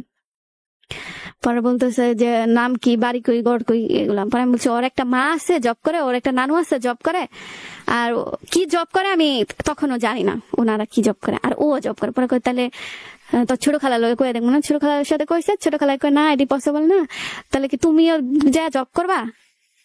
পরে আমি বলছি যে করা লাগলে করলাম। পরে আমাকে আমার ছোট খালা বললো যে দেখো একটা ট্রেন চলতেছে, প্রতিদিন তুমি দৌড়ায় যায়, দাঁড়ায় ট্রেন দিয়ে তোমার গন্তব্যস্থানে যাও। 1 বছর 2 বছর 3 বছর গেলা, একদিন তুমি অনেক বিরক্ত হয়ে গেলা, তখন কি করবা জানো? ট্রেনটা লাত্তে দিয়া তুমি বলবে যা ট্রেন জায়গা, পরের ট্রেনে আমো। তুমি এরকম করতে পারবা না, অলরেডি তুমি একটা করে তোমার হয়ে গেছে একটা, তো যা করবা ভাবি না। আমি আরে আমারে পছন্দ করে, আমি তো করি না। পরে আচ্ছা বাদ দাও, জব করতেছো করো। আচ্ছা, তো এইভাবে আমাদের চলতে থাকে দুজনের, খুব ভালো, মানে অনেক ভালো। যে বিয়ের পরে একটা চেঞ্জ হয়ে যাওয়া, আদরের কম, টেক কেয়ারের কম, কিচ্ছুর কোনো কমতি নাই, আর বরঞ্চ আরো বেশি। মানে সে আমার সব খরচ দিচ্ছে, আমি না চাইতেই সে আমার জন্য ওইটা অর্ডার করতেছে, ওইটা আনতেছে আমার জন্য সে সব করতেছে, সব কোনটা আমার ভালো লাগে, কোনটা আমি চাইতেছি, সব করতেছে। তো হঠাৎ আমি একদিন আমার জবটা ছেড়ে দিই, ছাড়তেই হবে। বাসা থেকে বলতেছে যে এত কষ্ট করে জব করতে হবে না, আর আমার জন্য কষ্ট হয়ে যাচ্ছে, জবটা ছেড়ে দেয়। জবটা ছাড়ার কথা জানুয়ারি দিকে কথা চলতেছে যে ছেড়ে দেব। ওই মুহূর্তে আমার একটা কলিগকে মানে আমার হাজবেন্ডের বস, ওই ভদ্রলোক পছন্দ করে ফেলে। ও দেখতে অনেক সুন্দর, আমরা একসাথেই জব করি। তো ওই মেয়েটাকে মানে ওদের মানে ওই ভদ্রলোক আর আমার যে হাজবেন্ড ইমন, ওর নাম ইমন, ওদের দুজনের মধ্যে কি কথা হয়েছে আমি জানি না। তো আমাকে বলছে যে জান্নাত, আমার বস তোমার সাথে কথা বলবে, হ্যাঁ তুমি কিন্তু এই আমাদের যে বিয়ে হয়েছে সেটা বললো না। আমি বলছি আচ্ছা। তো ভদ্রলোকের সাথে আমার কথা হয়েছে, ভদ্রলোক হাই হ্যালো সালামি দিল, এতটুকুই। তো একদিন আমাকে বলতেছে ওই মেয়েটার নাম্বার এনে দিতে পারবা? আমি বলছি কেন? পরে বলতেছে আছে একটা কাহিনী, এনে দাও না। পরে আমি না, আমাকে আগে জানতে হবে যে কি কাহিনী, কারণ ওই মেয়েটা আমাদের এলাকার, ওই মেয়ের ব্যাকগ্রাউন্ড আমি জানি। মেয়েটার বাবা মারা গেছে, বিয়ে হয়েছে, হাজবেন্ড মারা গেছে 2 বছর পরে, হাজবেন্ড মারা গেছে স্ট্রোক করে, বাবা মারা গেছে। ও এখন একা, 3 বোন, ছোট। মানে মেয়েটা অনেক শান্ত নরম স্বভাবের। তো আমি বলছি ওরে কি জন্য? পরে বলতেছে যে ওরে তো আমার মানে ও বস পছন্দ করছে, বিয়ে করবে। ও এরকম ভাবে শিওর দিয়ে বলতেছে যে বিয়েই করবে, প্রেম প্রীতি না। পরে আমি মানতে চাই না, কিছুতেই মানতে চাই না। ও বলতেছে আরে তুমি এত গাধা কেন? যদি এই মেয়েটাকে যদি অন্য কিছুই করার উদ্দেশ্য হয়তো, তাহলে তো ওনার যে ক্ষমতা, উনি মেয়েটাকে তুলে আয়না কে ধরে রাখতে পারতো, তুলে আয়না ছেড়ে দিতে পারতো, বিয়ে করবে। অলরেডি ওনার আগের 2টা বউ আছে। পরে আমি বলছি ওনার অলরেডি আগের 2টা বউ আছে, তোমার সমস্যা কি? তুমি মেয়েটার সাথে কথা বলেই দেখো, মেয়েটা রাজি হলে তো হবে, না হলে তো নাই। পরে আমি বলছি আমি মেয়েটার সাথে কথা বলতে পারবো না এই ব্যাপারে, অন্তত পক্ষে আমি একটা মেয়ে হয়ে আমি একটা মেয়ের এইসব কথা বলতে পারবো না। তো মেয়েটা অন্য দিক দিয়ে জানতে পারছে যে ওই লোকটা ওরে পছন্দ করেন। তো ওই মেয়েটার মনের মধ্যেও এরকম কিছু হয়তো ছিল যে হ্যাঁ করবে রিলেশন।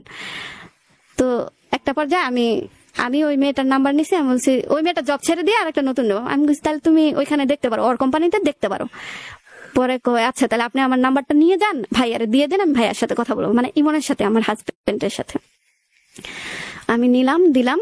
ওরা কি দুইজনে ভাই বোন, একদম ভাই বোন হয়ে গেছে, 2জন ভাই বোন পাতায় ফেললো। এখন 1 তারিখে, জানুয়ারির 1 তারিখে ওরা দেখা করবে। এখন আমাকে ছাড়া তো ওরা দুজন মেয়ে একজন ছেলে কিভাবে দেখা করবে। ওই মেয়েটা বলতেছে জান্নাত আপু জব নিব, তো বস বলতেছে যে বাহিরে দেখা করতে। তো আমি বলছি যে আমার উদ্দেশ্য হচ্ছে না, ওদের দেখা করতে দিব না, কারণ উদ্দেশ্য আমি জানি, মেয়েটা যদি নাও জেনে থাকে আমি জানি। আমি বলতেছি তাহলে দেখা করা, আমি থাকতে পারবো না। আর আমি চিন্তা করে দেখলাম আমি না থাকলে ওই মেয়েটা দেখা করতেও পারবে না, করলেও হয়তো একটু হাই হ্যালো করে চলে আসবে, ডিপলি যাইতে পারবে না। তো আমি কি করছি, না আমি দেখা করতে পারবো না। তো এখন ইমন আমার সাথে অনেক রাগ দেখা যাচ্ছে, তুমি কি চাও, তুমি কি আমাকে ছোট করবা, এই সেই। আমি বলছি আচ্ছা চলো যাই। তো গেলাম। ওই মেয়েটার আবার বাসা থেকে ফোন আসতেছে, পরে বলতেছে আজকে ক্যান্সেল, সরি এটা 31st নাইটের কথা। হ্যাঁ, পরে বলতেছে আজকে ক্যান্সেল, কালকে কেমন লাগতেছে আমার বসের সামনে যায় দেখা করবো, এই সেইগুলো কথা। পরে আমি আচ্ছা বলিস দেখা করার দরকার নেই, তুমি যাও, আমার ভাইয়ের জন্মদিন আমার যেতে হবে। চলে আসছি।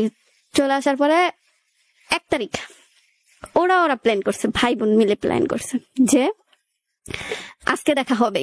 তো আজকে আমরা যমুনার বাইরে যায় দাঁড়াই, অপেক্ষা করি, সে গাড়ি নিয়ে আসে, ভদ্রলোক গাড়ি নিয়ে আসে। তারপরে ইমন, আমি আর ওই মেয়েটা গাড়িতে উঠি। সে আমাদের একটা গুলশানের দিকে একটা রেস্টুরেন্টে নিয়ে যায়, ওখানে বসে কথা টথা বলি।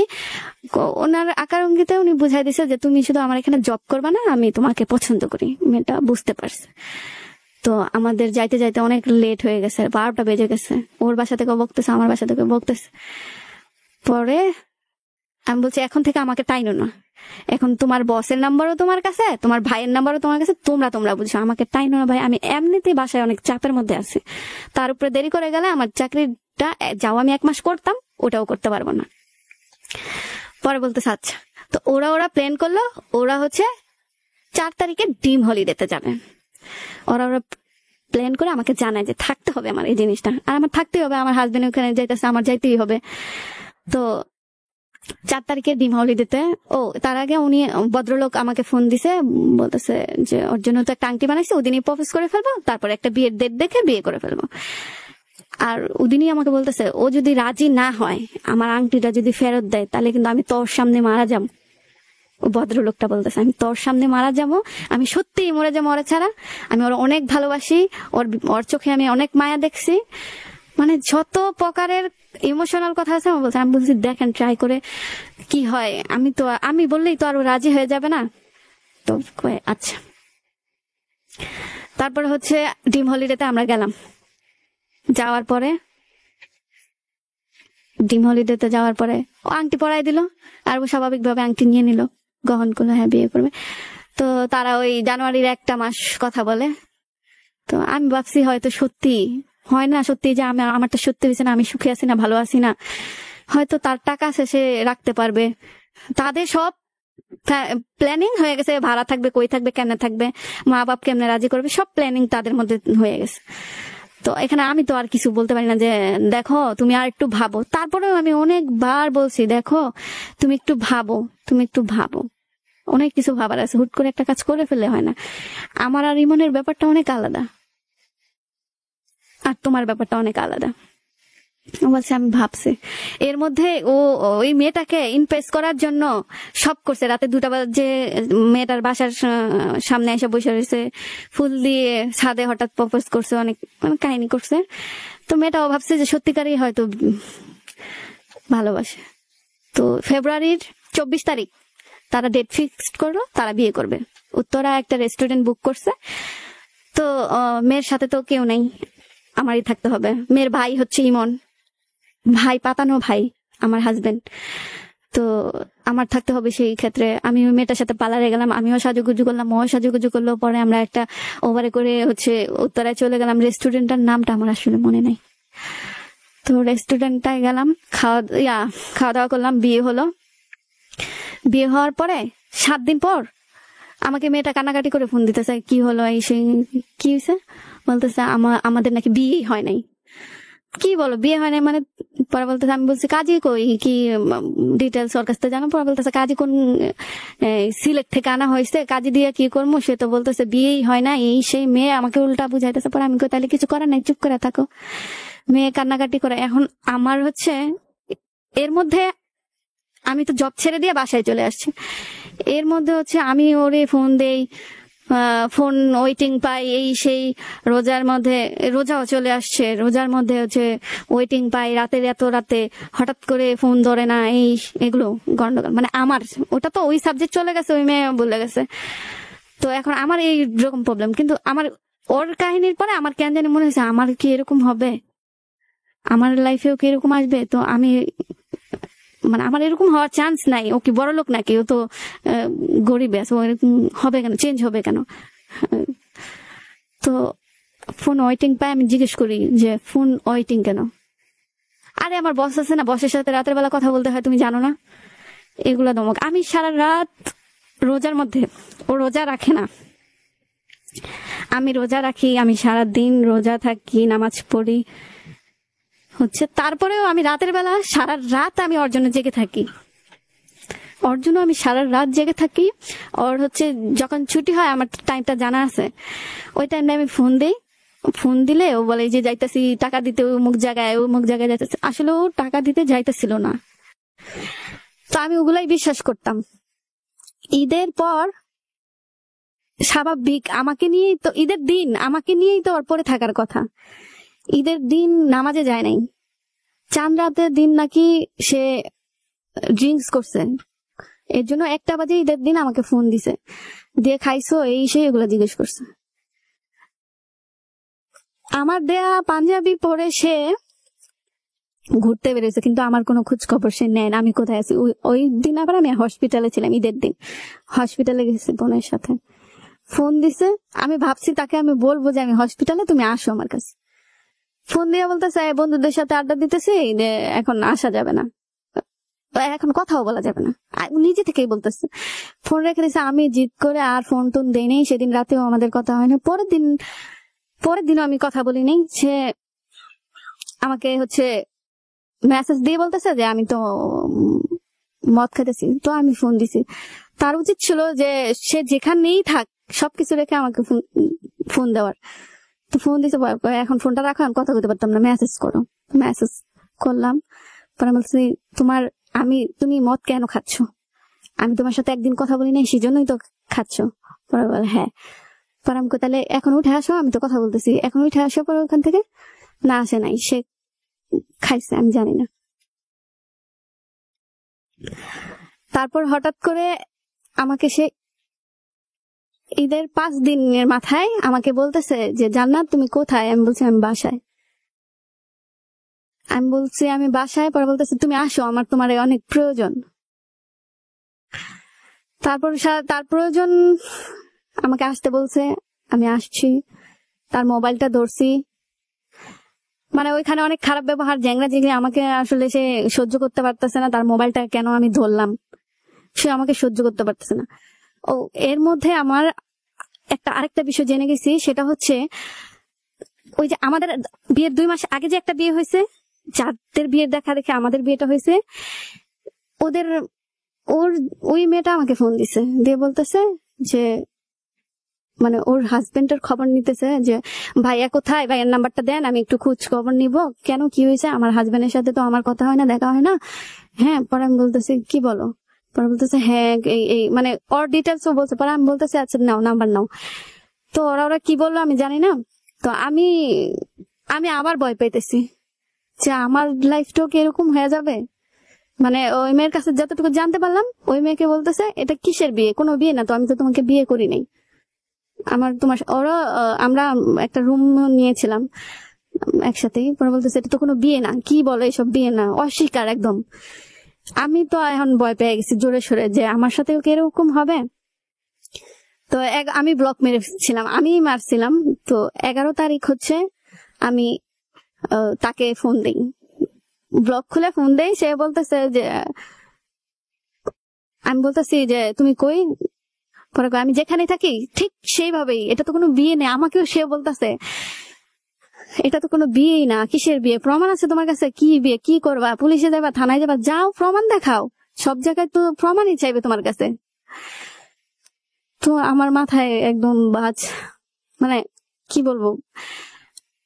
আমি বলতেছি তাহলে আসতেছি, তোমার দোকানে আসতেছি, আমাকে দেখে কে বলবে যে আমি তোমার বউ না, কে প্রমাণ চাইবে, আচ্ছা আমি আসতেছি। পরে সে আমাকে বলতেছে না না না দোকানে আসার দরকার নেই, মিথ্যা কথা, আমি দুষ্টামি করছি, তোমার ছেড়ে আমি কই যাবো, তুমি ছাড়া কেউ আছে আমার? কেউ নাই। সারাদিন ছাড়া ছাড়া বাপ নিয়ে আমার সাথে কথা বলতেছিল। পরে আমি বলছি আমি তোমার সাথে দেখা করবো, বলতেছে যে তাহলে 8টার দিকে যমুনায় চলে আসো। তা আমি বলছি আচ্ছা। আমি গাড়িতে 9টার দিকে আসতে বলছে, আমি গাড়িতে 8টায় উঠে গেছি। পরে আমি বলতেছি আমি কিন্তু চলে আসতেছি, বাইরে বৃষ্টি। ওরা এত তাড়াতাড়ি আসতেছে কেন? আমি বলতেছি যে আমার ভালো লাগতো না, আমার খারাপ লাগতেছে, আমি ওখানে আসলে আমার ভালো লাগবে, তোমার আশেপাশে থাকলে ভালো লাগবে। ওরে আমাকে এত বকতেছে, আমার মা তুইলা, আমাকে না আমার মাকে মনে হয় বকতেছে তুই এই খারাপ মায়া মানুষ, তুই এই কথা শুনোস না, এই সেই অনেক খারাপ খারাপ ভাষায় গালি দিল। গালি দিছে তো কি হয়েছে, আমি গালি শুই নাই, আমি যমুনায় আসছি। আয়সা আমি তোমার দোকানের সামনে আয়সা বসে থাকি, আবার গালি গালাজ করতেছে, দোকানের সামনে কেন আসবি, বাজে বাজে ভাষাগুলা ইউজ করা যায় করছে। পরে আমি বাহিরে এই বৃষ্টির মধ্যে বসে রয়েছি। সে বেরোইছে, বেরোয় একটা রিক্সা নিছে, যাইতেছি, যাওয়ার মধ্যে আমাকে বলতেছে দেখো এগুলো বিয়ে না, এটা আসলে কোনো প্রমাণ আছে, এটা কোনো বিয়ে না, ভুলে যাও, তুমি তোমার মতো থাকো, আমার সাথে থাকলে তুমি সুখী হইতে পারবা না,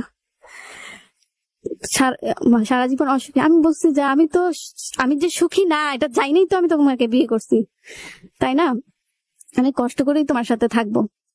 পরে বলতেছে যে দরকার নাই, আমি থাকবো না তোমার সাথে, আমি তোমার সাথে থাকতে চাই না, আর আমাদের কোনো বিয়েই না, এটা কি প্রমাণ আছে? আসলেই আমার কাছে কোনো প্রমাণ ছিল না তখন, এখনো নাই। পরে রিক্সা থেকে নামার পরে আমাকে সুন্দর করে বুঝাইতেছে, তুমি কি আমার জীবনটা এইভাবে নষ্ট করে দিবা? বলতেছে তোমার জীবন তো আগে থেকেই নষ্ট। আমি বলছি নষ্ট মানে? তোমার বিয়ে হয়েছে না, তোমার একটা বাচ্চা আছে না, সেই জামার কাছ থেকে চলে আসছো না, নষ্ট না? পরবর্তী এমন তো না যে তুমি তোমার বিয়ে হয় নাই, এখন তুমি কেমনে আরেক ছেলের বিয়ে করবা? তোমার জীবন নষ্টই স্বাভাবিক ভাবেই, নাও এটা মাইনা নাও।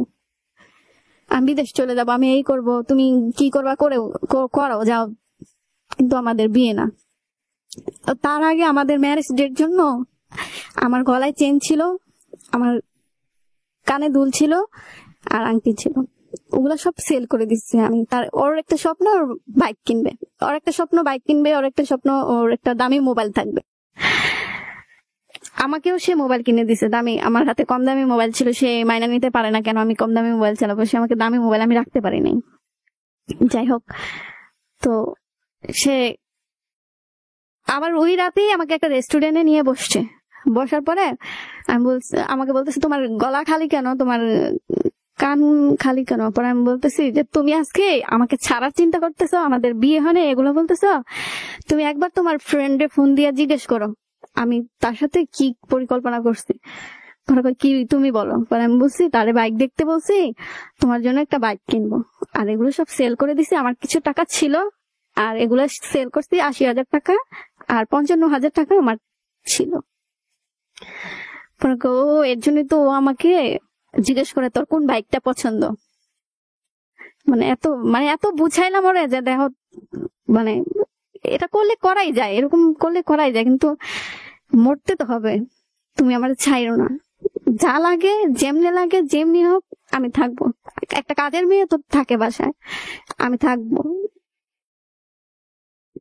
সে আবার আমাকে ধোঁকা দিল, বললো যে আচ্ছা যাও বাসায় যাই খায়া দেয়া ঘুমাও, আমি যাচ্ছি না কোথাও, আমি তোমার সাথেই থাকবো। আমি বিশ্বাস করে এটা হচ্ছে এই যে বেশি দিনের কথা না, কুরবানিদের কিছুদিন আগের ঘটনা, রোজার ঈদের পর সে আমাকে বাসায় পাঠানোর পরে আমি বাসায় যাই দেখি ফোন দিয়ে ওয়েটিং, আবার ফোন ধরে না, যখন ফোন ধরে তখন বলে যে আমি একটু ব্যস্ত আছি, রাতের 1টা বাজে, আমি ব্যস্ত আছি, পরে কথা বলবো তোমার সাথে। সে আবার ওরকমই শুরু করছে, ওয়েটিং, ব্যস্ত, আমাকে সময় দেয় না। তো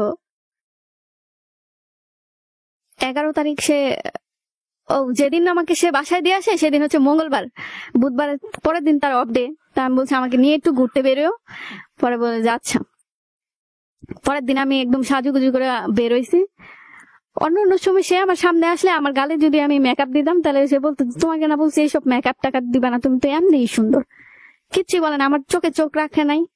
সে একটা মানে তার ক্ষুধা লাগছে, একটা বিরিয়ানির দোকানে আমরা সবসময় বিরিয়ানি খেতাম, ওখানে বসছে, সে তার মতো করে খাইতেছে, আমি যে খাই না সে দেখতেছে, বারবার বলতেছে খাও খাও এতটুকুই, বলতেছে কই যাবো, আমি বলছি যে চলো চিড়িয়াখানা যাই।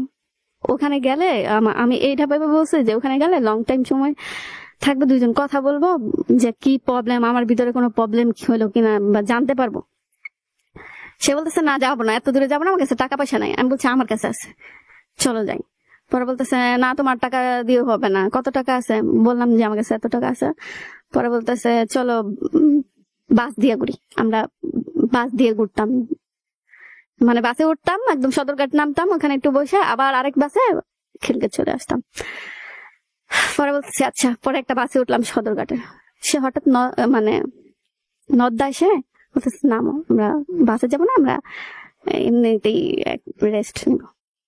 গেলাম, সেখানে যাওয়ার পরে আমি তার ফোনটা ধরলেই সে কেমন করে মানে একটা চমকে ওঠে, মানে আগের মতো তার ব্যবহার নাই, তার দুনিয়া যে আমি ছিলাম সেরকম নাই, এখন হলো তার সব জিনিস আলাদা হয়ে গেছে, আমি ধরতে পারবো না। আমি ফোনটা হাতে নিলেই কেমন করে, আবার আমার সামনেই চ্যাটিং করতেছে, আমি একটু উকি দিলেই কেমন করে, মনে হয় মানুষের সামনেই আমার মাইর দিবে এরকম।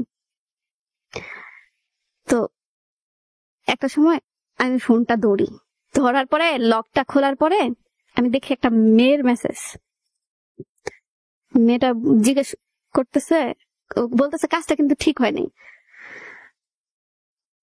তো আমি কি এই ব্যাপারে আমি কিচ্ছু তারে বলি নাই যে কে এই মেয়ে, কি কেন মেসেজ দিছে, কিন্তু আমি একটু দেখতে গেছিলাম যে আসলে তার মেসেঞ্জারটা আমি যাই, আমি কখনো চেক করতাম না, হঠাৎ করে যে দেখি এরকম করতেছে কেন, এত চেঞ্জ কেন, কিন্তু সে আমাকে যাইতে দেয় নাই তার মেসেঞ্জারে।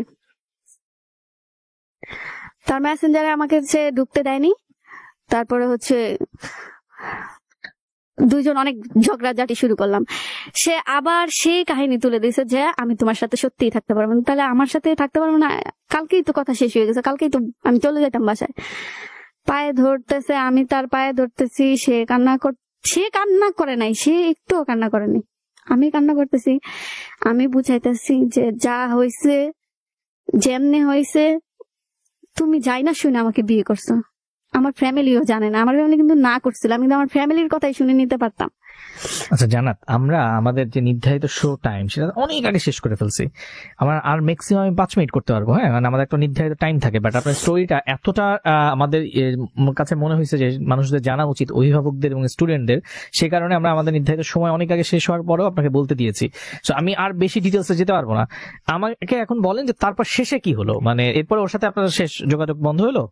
না বন্ধ, আমাদেরকে শেষ করতে বন্ধ হওয়ার মতোই আর কি, কিন্তু আমার কথা হচ্ছে যে আচ্ছা যাই হয়েছে, মানে তারপর ওখান থেকে বের হয়ে গেলেন? হ্যাঁ, বের হয়ে গেছি, সে আমাকে নিবে না।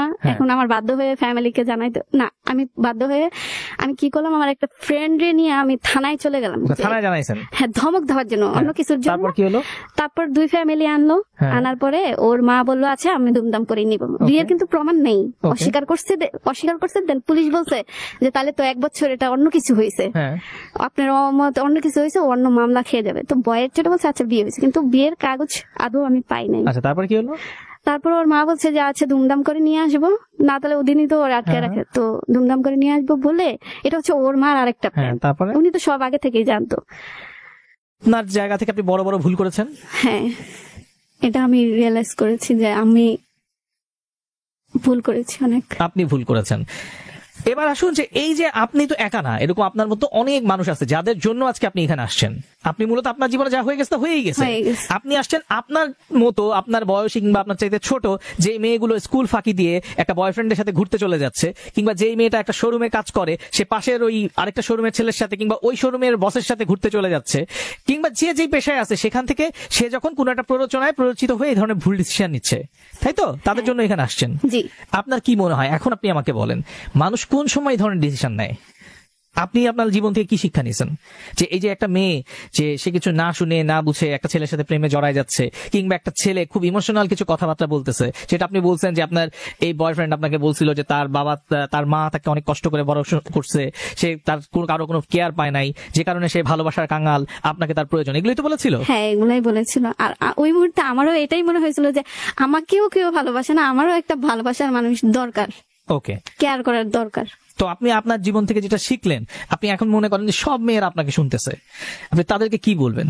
যারা আপনার মতো, ধরেন কারো হয়তো জীবনে একটা তার ফ্যামিলি থেকে সে বেশি ভালো থাকে না, তার বাবা মা তাকে পছন্দ করে না, আবার কেউ হতে পারে যে তার বয়ফ্রেন্ড থেকে ছেড়ে চলে গেছে, কেউ হয়তো বিয়ে হয়েছিল ডিভোর্স হয়ে গেছে, এই মেয়েগুলো হয়তো আপনাকে এখন শুনতেছে, আপনি আপনার জীবন থেকে যে ধাক্কাগুলো খাইছেন, এই মেয়েগুলোকে কি বলবেন?